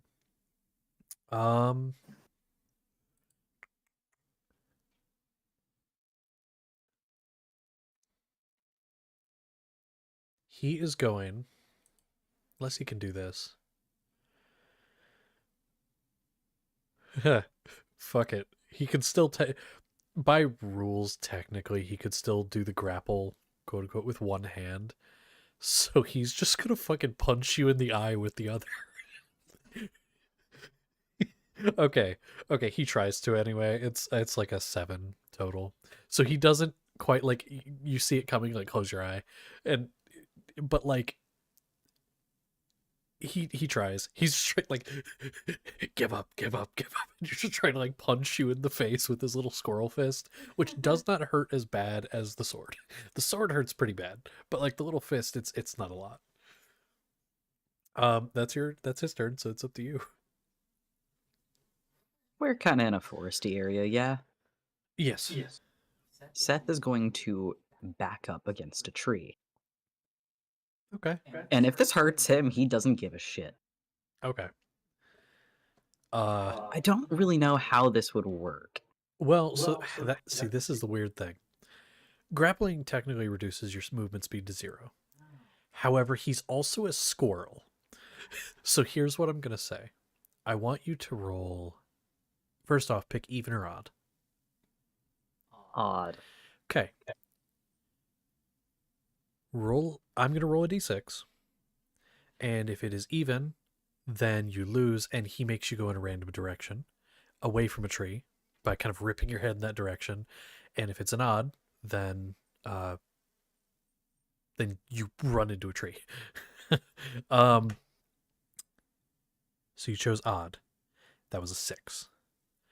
So you're gonna try to basically ram into a tree to get him off, and he just kind of pulls you, and you just miss the tree.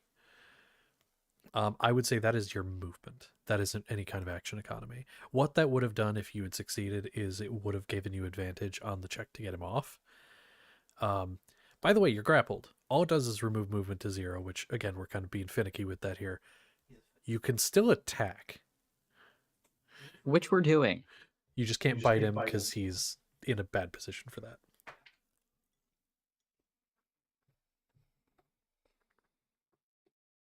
It's another 23. Okay, that'll work. That'll hit. It's 5 piercing. 5 piercing. Okay. I'm going to get a little funky with this. So you hit him, and he doesn't come off, per se.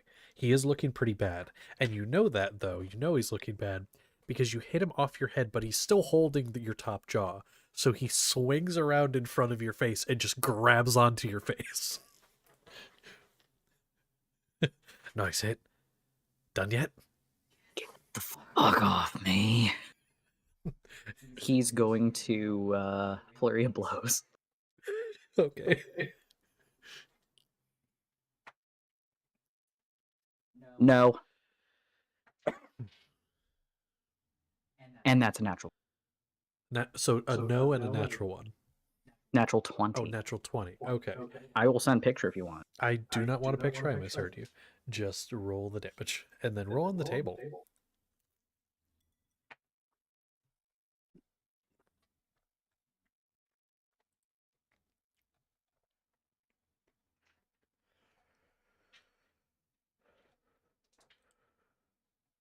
Damage is 6. Okay. And 6 total after doubling? Yeah, I rolled really shit. Damn. Wait. No. It'd be 10. Apologies. Damn it. I wish it was less. I could say it's less. No, not damn it for that. I just had to redo Oh. the math. Oh, sorry. And the roll on the table was 97. That's really close to insta-death. Oh no. No insta-death. Okay. Now, this actually would have been 20 damage that you dealt because you go in for the kill. Your opponent suffers vulnerability to all damage types you inflict on it for the rest of the encounter. So it would have doubled the damage that you just dealt. So instead of 10, it would have been 20, bringing the total damage dealt to 51, 10 over his HP. So technically, he would have gone down even after the last. But is Seth actually trying to kill? I know the wording of that roll. No. Okay. Then I will say you are simply trying to get him the fuck off your face. And so you, for that last thing, you see how bad he's looking. You pull just a little bit. And he gets knocked off. Dun, dun, dun, dun, hits the ground. The sword clattering down next to him. And he rolls a little bit. And he's facing away from you. For a second, you think you killed him. And then an arm just shakily raises with a little squirrel thumb. And he kind of shakily raises to his feet. Coughs a little bit. It was, some fighting. Child. Yeah. He's gonna kind of look at himself, kind of wipe some blood off. Edna's gonna approach, cast Cure Wounds. On the squirrel or Seth? We're gonna do both. Oh, okay. You're getting avoided by Seth. Seth, where are you going? I'm trying to help you. I can help myself, thank you very much. As he pops a heal.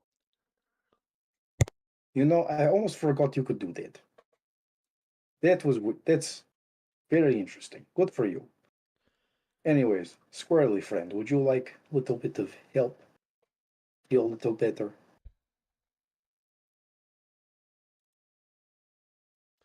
He's gonna kind of stand and go, I'll take it. Yeah, that'd be nice.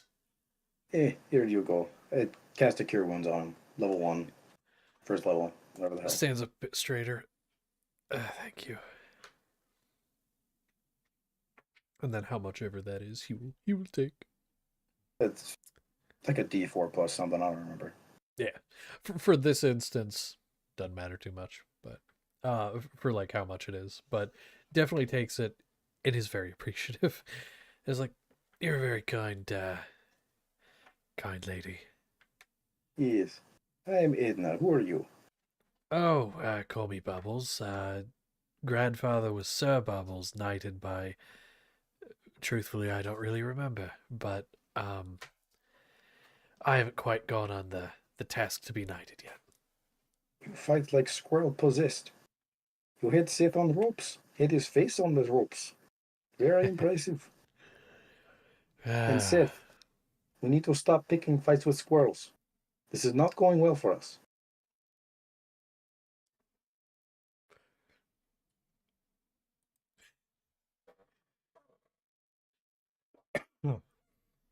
I mean, if you're going pick and fight with squirrels, it's kind of not great, not a great look for you. Listen, we didn't pick the fight. They picked the fight, and we. Yeah, Maybe it's those reps. it definitely is. Why don't you get rid of the reps? Because they're helpful. It brought me all the way from like across the continent. What are those reps? Yeah. What? What are the reps? I don't know. Bought You them don't off know? of Leotrace a while back. Oh, did he tell you what they did? Yeah, they kind of give me a little more, it makes things harder to hit me. And then pisses off all of nature, apparently. That too. You may not want to wear them unless you... I don't know, it's not... Yeah.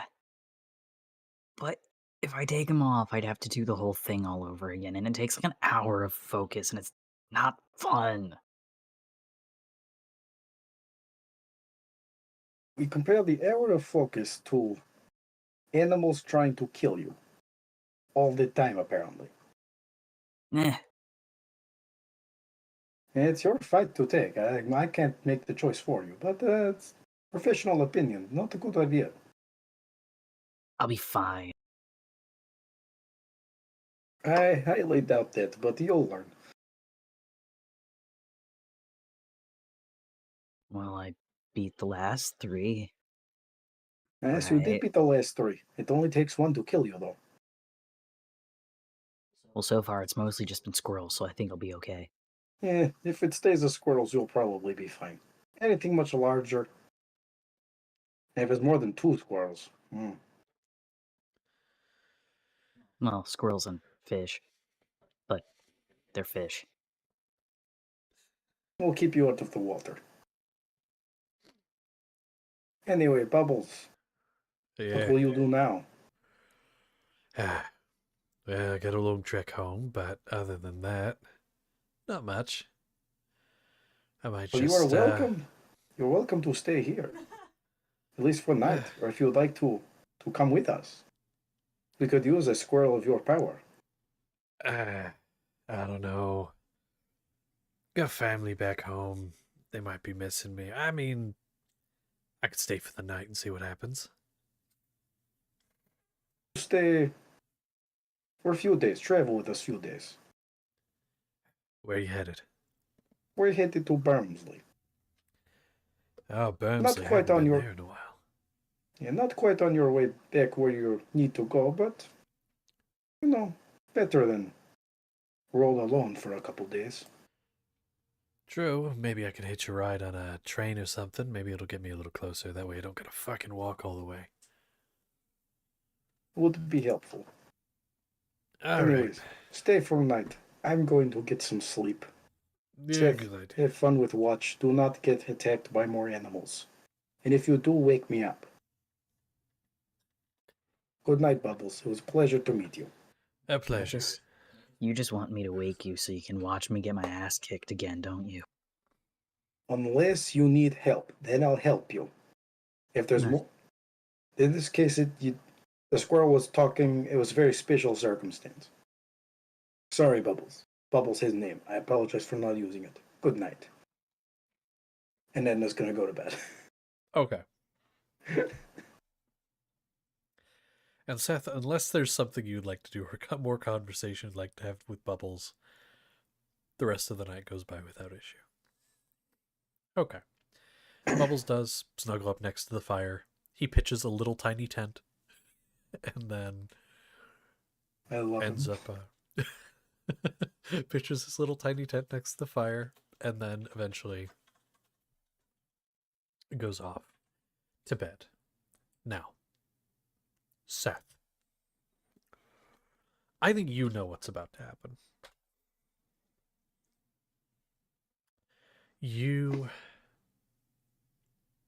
I have to ask you a question. Nope.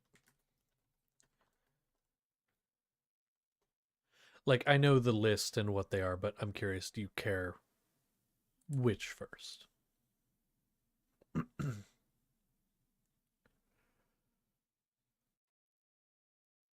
Okay. So, Seth, you are sitting there finishing up your watch.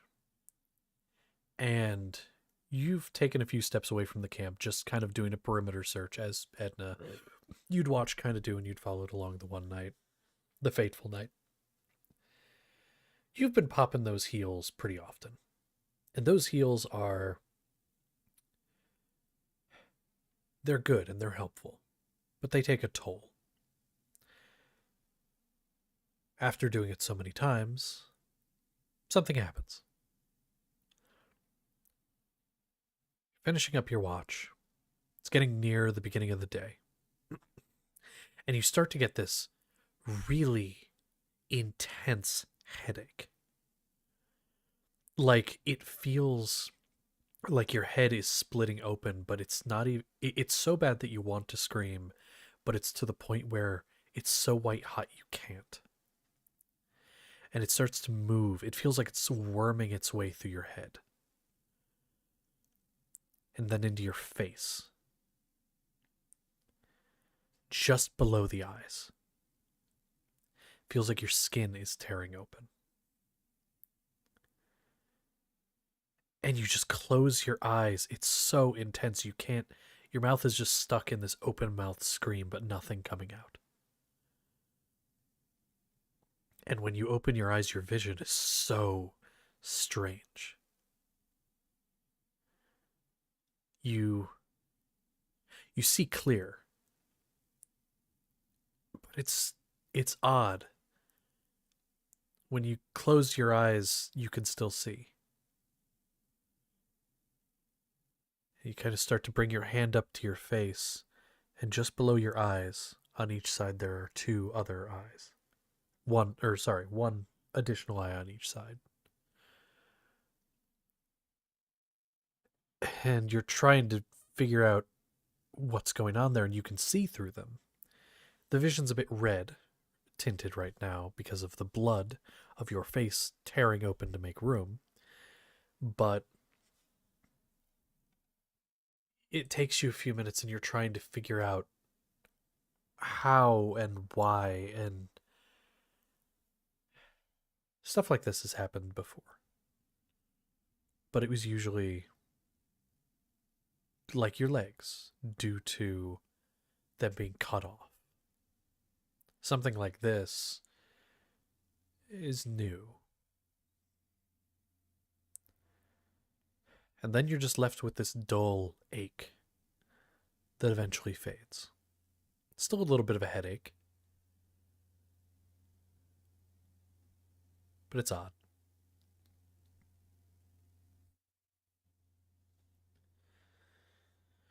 And then the morning fully comes. Anything you wish to do before then with this newfound thing? Or do you just wait for the others to awaken? I think the most he's gonna do is bundle himself up, kind of hide his face as he tries to mentally understand what the fuck just happened. Yeah, okay. So you bundle up in your comfort blanket, And eventually morning comes and the others awaken. And Sapling, the morning is bright. You've all gotten your long rest. And Seth is bundled up in camp. Just waiting.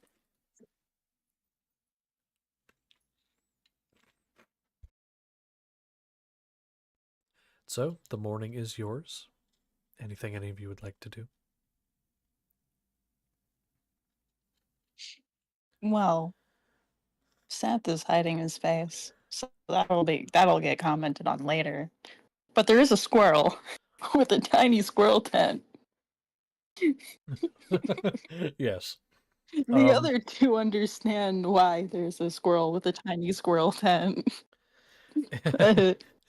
Yeah, so Sapling, what you see as you wake up, you get out of your tent, you, in your very large form, you're very tall, and then you look down and you see tiny tent with a squirrel stretching its arms and then grabbing a rusted chunk of metal, leaning against the tent, slinging it across its back. And then as you're contemplating why there's a squirrel, what is the squirrel, what is going on, it looks at you and says, "Oi, what can I do for you? Don't think we've met."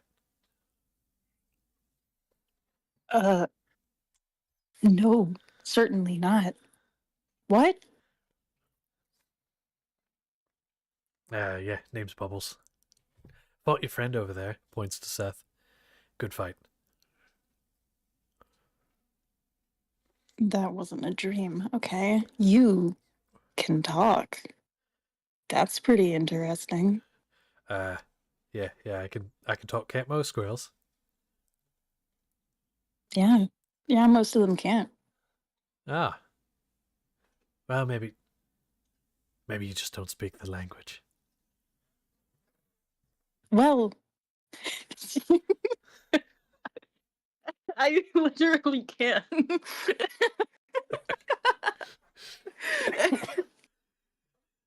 Well, no. Okay.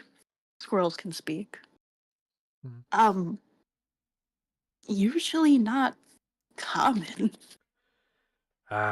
See, that is because of my grandfather. My grandfather, Sir Bubbles, knighted by somebody, don't know who. He was a great man. He was also experimented on, and that kind of carried on. So, yeah. And then, Okay, the way you worded that made it sound like he was a man that got turned into a squirrel, but hopefully that's not the case. Oh, no, that's not the case at all. Sorry, he was a great squirrel. I'll make it easier. Yeah, he was a great squirrel, but, fought like 10 men. Not 10 squirrels, 10 men. Right. And Good shit. now you're just here to hang out. Well, I was invited to hang out, at least for a little bit. Originally I came because of that fucker, and he points to Seth. See, he has these fucking reps that make nature hate him, apparently. And, well, I came from halfway across the continent because I just got this feeling in my gut. I just had to come and whoop his ass. He lost Right.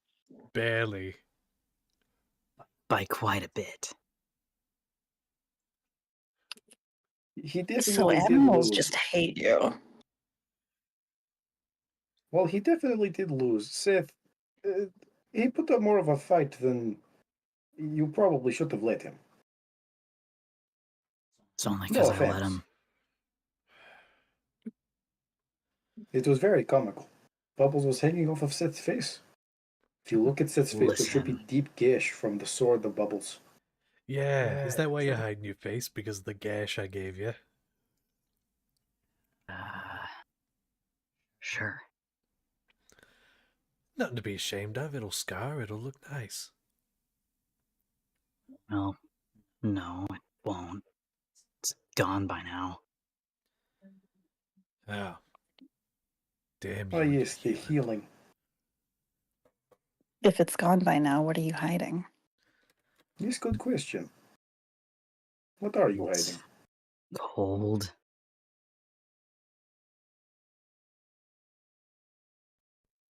Is it cold? I Is feel it quite cold? warm. Looks in. What is temperature? What is temperature? Well, It's getting colder. You're heading up north. I am covered in hair. I do not get cold as easily as you. Less hairy folk do. Mm. We don't really feel that stuff very strongly.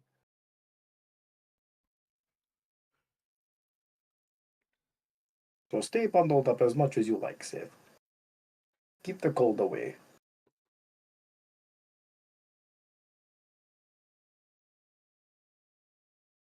I plan to. Anyways, I did invite Bubbles to travel with us for at least a day or two.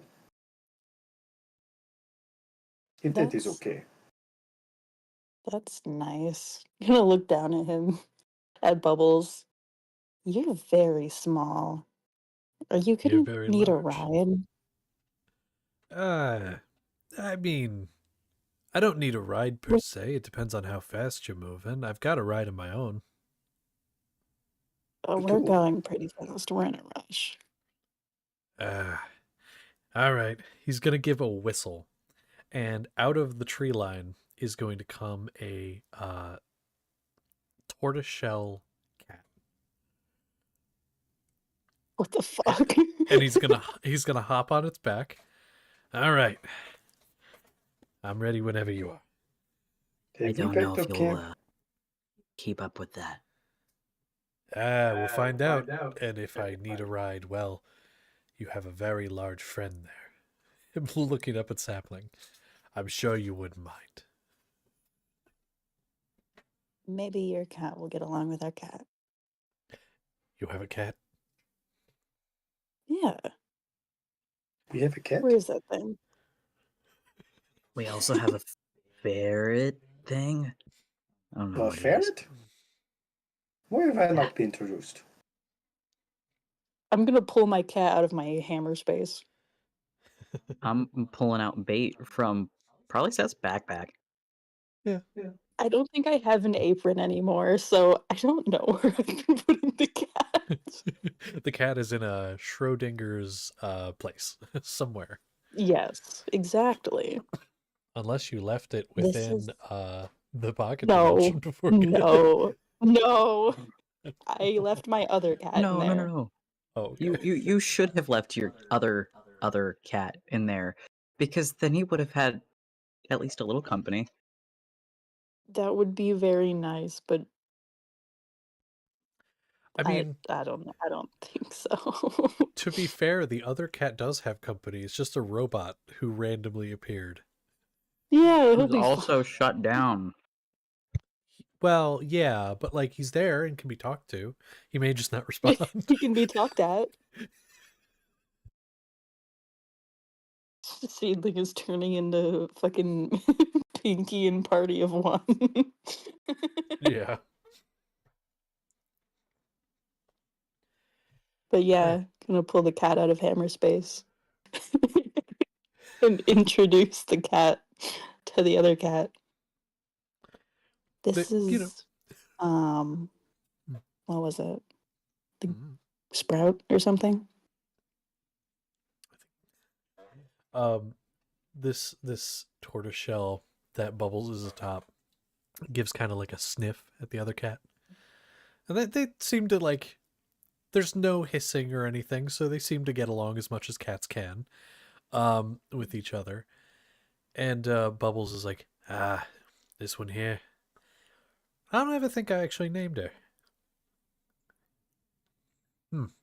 I don't know. But very nice to meet you. And I think we should be able to keep up. I mean, remind me as DM, what is the speed you guys move at? Like, who's the fastest movement speed here? Well, since we lost the one, I don't remember. Are you moving like, is it 40 feet or 30 feet that you're moving? How fast was Sapling? Because Sapling was setting the pace. Yeah.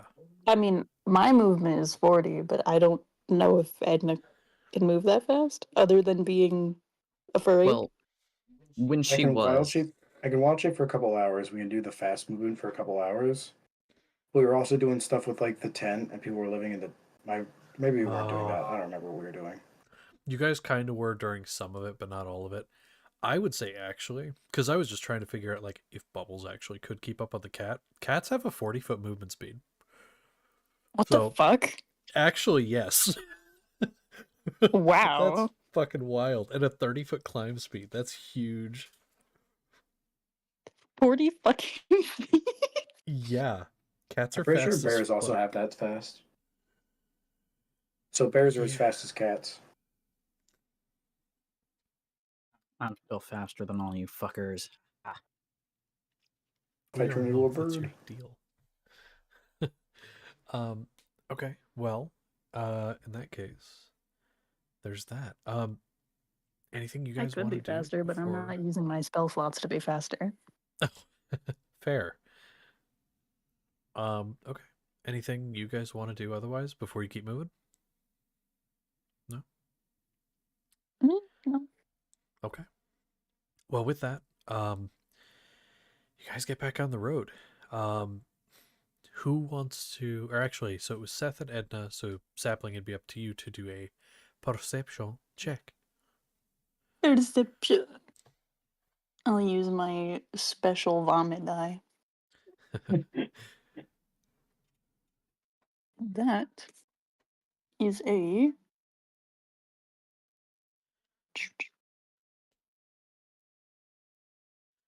What the fuck is math? Hang on. I can't be asked.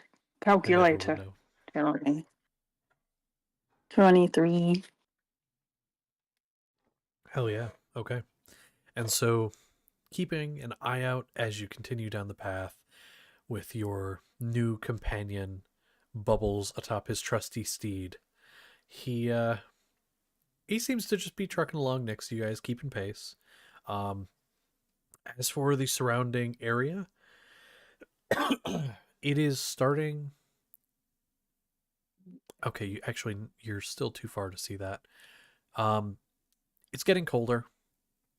The more north you go, the colder it gets, and you know that at some point you could potentially start to see snow. As around now, there's usually a bit of snow in the northern regions, which Bermsley is at the very, very edge of. So once you get closer, you can start to see snow, but as of right now, not quite yet. What you do see, however, is many, many large, almost redwood type trees that seem to cover the area where you are. It went from a very normal type of forest and then gradually increased in size up until now, where they're the very massively thick trunks stretching high into the sky. There are some smaller trees scattered amongst, but they're very few and far between.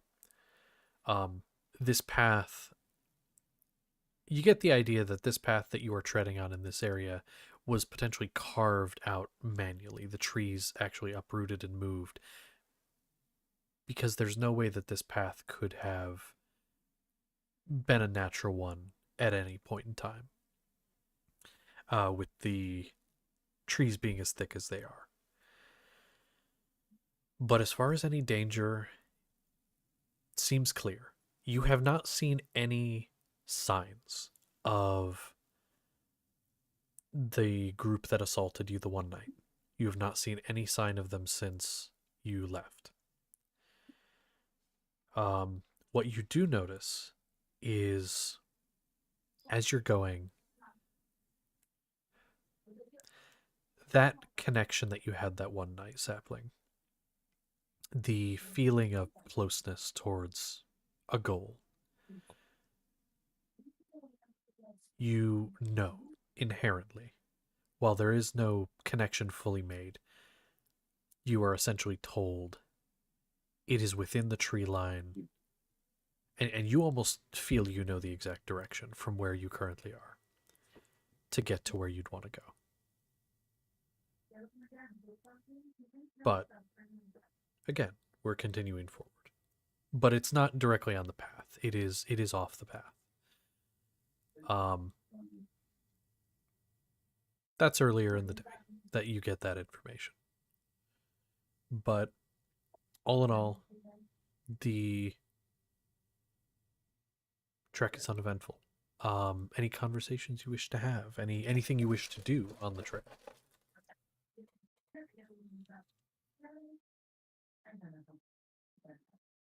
I think at some point during the day, Seth is going to kind of probably slow his pace because I feel like he's sticking towards the front just because he can. And end up sidling up next to Edna. Hey, I have a question. Yeah, what is it? So, you know a lot about, like, nature and stuff, right? Yeah, a fair bit, yes. I know I'm not typical of nature or anything, but he's going to move the blanket enough to show the now 4 eyes. Oh, This, just kind of happened. you didn't sprout any Normally, legs, did you? what? No, no extra limbs? No. Okay. You're not turning into a Mm, spider. mm, How did this happen? I don't really know. Normally, this stuff only happens when I'm hurt. So, I mean, if I didn't heal, it would have made some sense if just one appeared. But I healed and I'm fine. Well, it was not when it happened. So, usually this type of thing would happen when you don't heal. Yeah, But when I but you take did, and it still damage of some happened. sort. Yeah. When was the last time it happened? Before now, if you remember. Uh. Funny enough, it wasn't too long ago. A few weeks now, I think. I kinda got sliced in half. Or torn in half, I guess.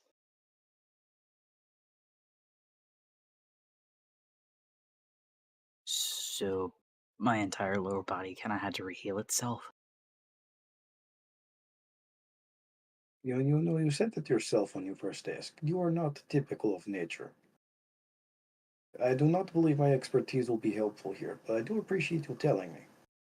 If you would like me to help you find someone who might have some more expertise on this, I can try, but I know I have no idea what's going on. It's best you keep the extra eyes covered. The only person that I know would know anything would be, well, the guy who did it all. There's no chance I'm talking to him. You I'd don't rather need to tell talk him to than him anything else. necessarily. He's not gonna give me any information.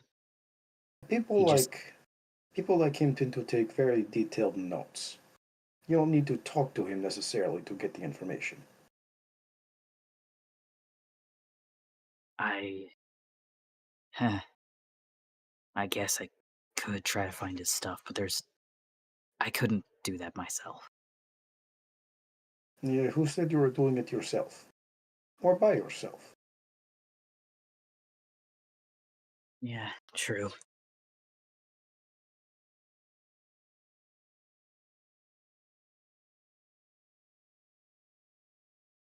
So I think for time being, do your best not to take any major damage.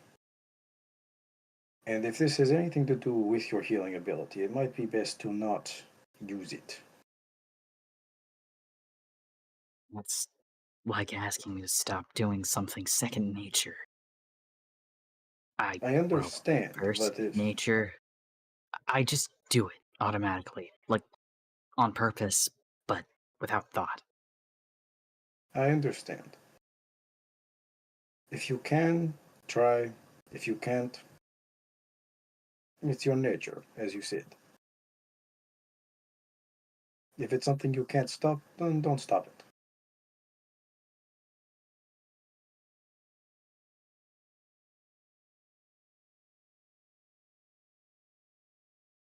But don't take too many risks. You know, I'd say, do you know me, but you don't know me that well yet. Risks are kind of my thing. Well, if you'd like to stay alive, maybe no. But Eh, again, I don't know you that well. listen, I don't know if I've told anyone this. I might have. Maybe in Chiron. I don't think I'm gonna live long enough for it to matter anyways. So, might as well go all out. Even if you had another 80 years on you, I would tell you to go all out. Because that's what you should do with your life. However, I don't think you should look at the time you have, even if it is limited, as worth less or lesser than others. It's your time, and you are not lesser than anyone else. If anything, you are more. I know no one else with more than 2 eyes. And I know very few other people who can heal themselves when they are hurt, especially after being ripped in half. You're very interesting, Sid. Let yourself be interesting. And do not hate yourself for it.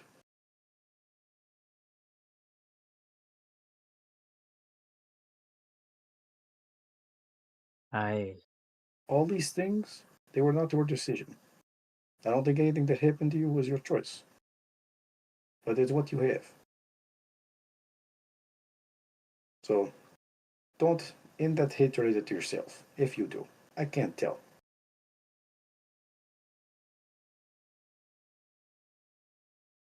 thanks. A lot, actually. Of course. If you need to talk more, I'll be here. She pats Seth on the shoulder. And if you need anyone to whoop ass, I like whooping ass. Well, I am trying to get some people together to Yes, help bust out the rest of my. we discussed, Well, and I am on board. Do not worry. I have not forgotten. hey, I'll let you help me kick his ass in particular if you want. Oh, I'd be delighted.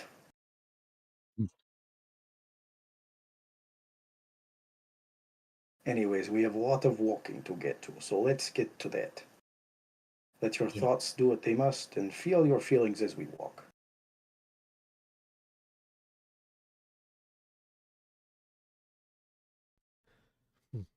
He'll nod. And he is going to take the blanket off. Not completely, because cold, but off of his face. Okay. Well, the walk continues. And as you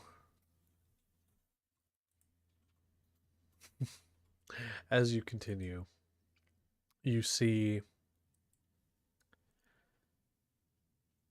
a lot of animals making their way through the trees, keeping their distance, but all in all, present. There's not a lot of towns out this way, and you're about halfway to Bermsley from the last town, so all in all, except for the travelers that make their way through here, not a lot of life and civilization, and so animals are plenty. You also see many different types of plants that you don't see near some of the bigger cities. Very colorful flowers and herbs, some of which sapling you would, um, at a glance, be able to recognize. But you all continue on. Eventually, night comes for rest once again, and set up all your tents, set up your camp. It's pretty easy to find a place to set up camp out here. because despite all of the tree line, there are clearings here and there, and most of it's pretty flat. So it's easy to find places to set up. But I do need people for watch. Who wishes to take first and who wishes to take second? Edna shall go first. Edna first. Who second? I'll go second. Okay. So for first watch, Edna, you set up. Sir Bubbles sets up his little campsite as well, and or not Sir Bubbles, but just Bubbles habit. But set up, and you set up your watch. Go ahead and make a perception check. It's 15. Okay. Well, excuse me. With a 15, you do not see any wayward nature making its way to attack. But you do note something. Or should I say, you don't see any animals coming to attack. But there is something you note. Nature, trees, things like that, they're alive. They move very, very, very slowly. Unless they are magical in some way, which nothing around here seems to be. But now that you're fully aware of these bracers of Seth's, there is something you note, and something that I think you would have kind of noticed, but written off as maybe just a trick of the light or shadows playing tricks, but now you're kind of more aware of this.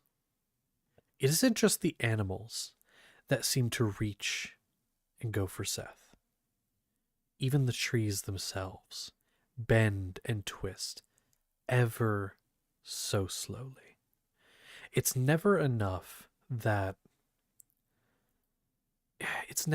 to the point where they're going to reach down and grab Seth. I don't think they could. You don't think they could. But if it was something magical in nature, something alive, like a magical forest, where the trees themselves were more lively, could be a place of danger, as even the trees themselves and plants seem to despise the person wearing those wraps. But you do not see any animals or anything coming towards. Otherwise, you do see there is a couple carts that begin to approach from the distance. They don't appear to be like the ones that you were running from. They don't appear to be any kind of church or guard. They seem to just be a few families making their way down the road. And as they pass by where your campsite is, they don't seem to even really pay you much mind. They just continue on past. Anything you wish to do on your watch?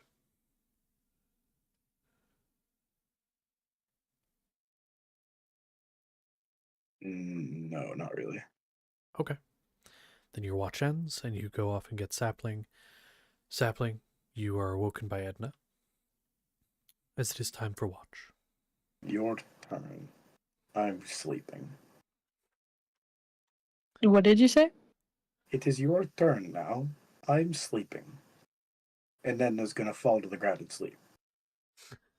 Oh, uh,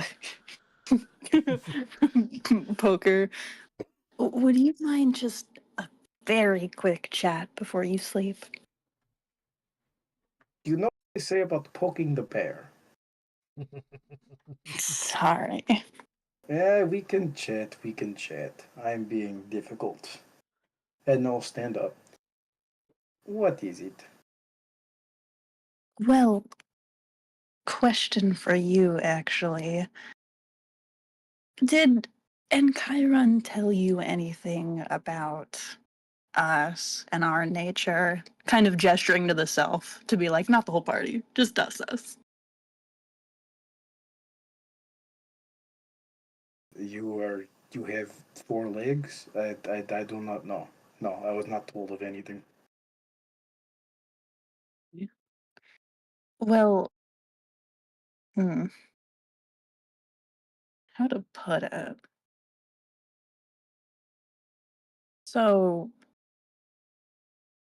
you are not currently talking to Sapling. It's kind of a lot to explain, but, you know, another entity. Hello, hi.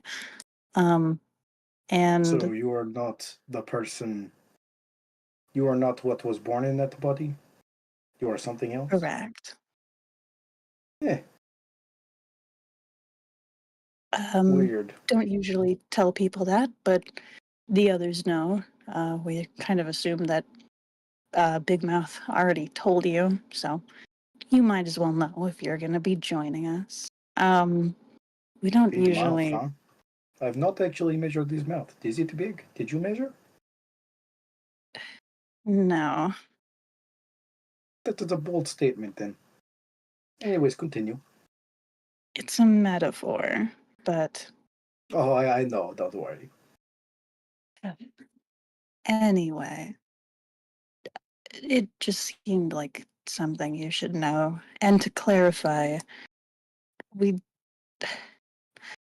Sapling doesn't really know about the whole thing, and we usually just try to sit back and let him live his life, but he doesn't really have any magic or combat skills to protect himself. So since we're here, we try to keep him out of trouble. And holy shit, we've been in a lot of trouble. Yes, yes, we have. So once May I, things settled down, may I yes, ask how you came to occupy them? uh, it's honestly all kind of a blur. But we've been here for a while now, since he was much smaller. See. Well, thank you for telling me. I'm going to go to sleep now. Yeah, Don't sounds don't like a poke good the idea. bear. Edna's gonna fall over again. And go back to bed. God, Silly, Edna's great. silly. I love how chill Edna is about it too. She's like, "Oh yeah, by the way, so I'm a worm in this person's head. You know, it's a thing." I Oh, was trying to have her be a little snarky about it. you did. It was great. Just I like, love that. oh, yeah, She's flop. like, "Oh, so you like stole this person's body? Wow, okay. That seems Oh, wow, normal. okay. This is natural. I saw someone sprout 2 extra eyes today. Nothing phases me." I just want to sleep, man. If Chiron doesn't tell me some fuck shit about themselves, like I'm really. That's just gonna Are be any of you normal? Oh my god. asks the bear lady. And Chiron Yeah. is normal, thankfully. Yeah, honestly. Edna's technically normal, just hairy. Hmm. And you know what? Good for her. Mm-hmm. Good for her. Okay. Well, Sapling, go ahead and make me a perception check. Hooray. Damn. That's gonna be a 14. All right, 14. Go ahead and make me a wisdom save. I'm kidding. What the fuck? I'm kidding. You don't Oh, actually need to do that. I That was was about to. I'm mechanic. just like, that's normal. That's normal for me and my character. No, no. But you, okay. Excuse me. So, yeah, you take your place at watch, and honestly, after a little bit, um, I'll say near the end of your watch, as most of yours goes by, noticing many of the same things as Edna. Um, I will say you do see a few of the denizens of the woods kind of come a little bit close to camp, but not close enough to cause any alarm. You see a few rabbits and I'd say maybe off a little bit in the distance you see a deer, we'll say a buck. But they're not close enough to really cause any alarm, and they leave about as quickly as you notice them. Near the end of your watch, Bubbles awakens and starts getting his things packed up, and just kind of sits out the rest of the watch with you. Doesn't say much unless you engage, but just kind of sits and finishes the rest of watch. But is there anything you wish to do during your watch? Did you say he's like packed up? He's kind of like packed up, like he's ready to go for the day. Kind of like you guys would do before you head off. He was just kind of doing it now. Oh, okay. I thought he was just gonna leave. Oh, not leaving in the middle of the night. No. Yeah, because that I would have had a conversation about. No. He just kind of packs his stuff so he's ready for travel, and then just sits out the rest of watch and like eats some.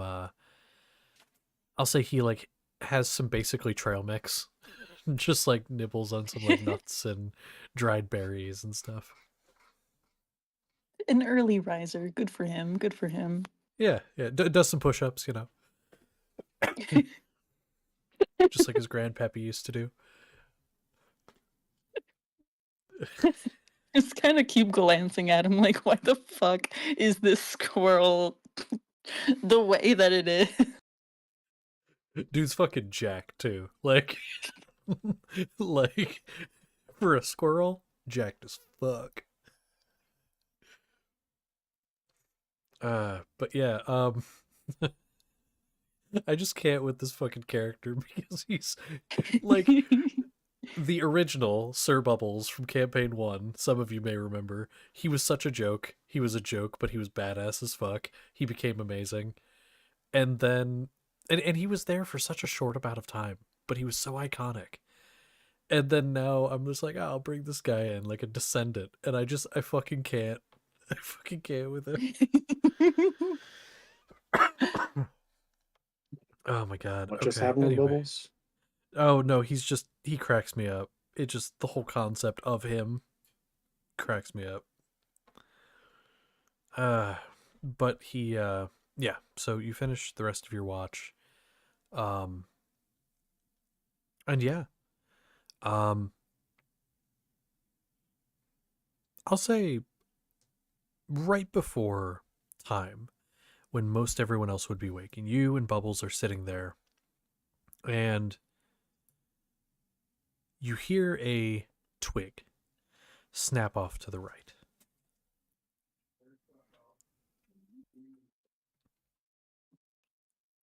What do you do? That's scary. By I'm the way, gonna.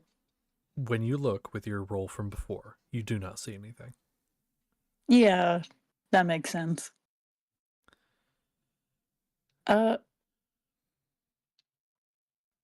I'm not gonna make the joke that I was gonna make, but I'm gonna check it out and I'm gonna tell Bubbles to to stay here. Looks at you, gives you a nod. Will do. Sword kind of like at the ready a little bit, but just waiting. Thanks, buddy. No problem. And so you go to investigate, and getting up, walking over. Again, everyone else still asleep. It's like maybe an hour before wake. So you start to make your way over. Getting to the approximate area where you heard it, you don't see anything immediately. But if you want to make an investigation check, you can see if you can find anything, or if you want to try something else. I would You may. love to. All right. Even though my intelligence is dog shit. That is a 12. A 12. Mm. Well, don't see anything. You see like a few snapped branches and things, but like they're scattered around. So it's not like one single one someone stepped on. There's just like a bunch of broken branches and things scattered around. Nothing that catches your eye. And for reference, this area you're in is maybe like 15, 20 feet from camp. The trees are not super dense here, but like you definitely couldn't just straight up see where you are right now from where you were sitting. You would have had to move a little bit. But you don't see anything here. That's weird. That's spooky. Oh well. Must have been the wind. Must have been the wind. Do me a favor. I do need you to make a... Yeah, this would be an intelligence save. Ugh. Why would you do this to me? Ugh. That's a 13. All right, so you I'm continue scared. back to camp? Yeah. Okay. So you head back to camp. You have like this little bit of a... I don't know, it's like an ache in your head, like a morning headache coming on. But it's about it.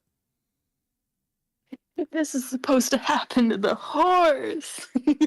Why do I have a headache? Yeah, why is this happening? Stupid Why is mortal this bodies. happening? These mortal bodies breaking down all the time. Ah. But anyway, you get back to camp. Bubbles looks at you, is like, find anything? No. All right. Well, must have just been some animal, huh? So that's it. You finish up your watch, and the last hour goes by with nothing happening.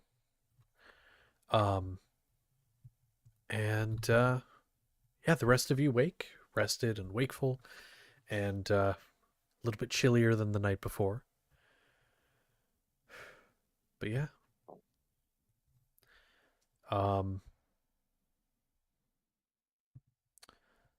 So at this point, I want to ask the three of you,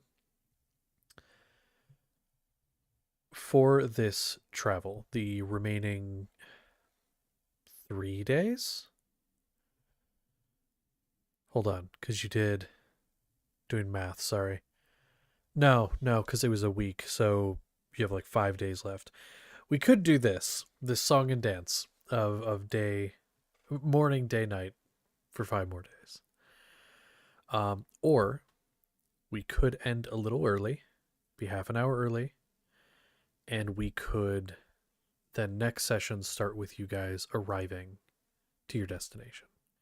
It's up to you guys what you want to do. Or we could do something in between and do maybe another day. Because really, I'm going to be real, I didn't have a lot planned for the actual travel portion. I did not anticipate being down a person. So I am spitballing out my ass. What would we prefer to do? Because I could have you guys get attacked by a group of bandits, but that would... I don't know. Honestly, I'm not feeling great. I'd be okay ending early. Okay. Then how about that? We'll go ahead and we'll end tonight's session there, and we'll pick up next session with the arrival and all of that, of you actually arriving in the City of Spires. So, thank you all for watching. Thank you, players, for being here. I hope everybody had fun, and then next session will be a little more planned out, because I will be able to do so. So, see y'all next time. Good night.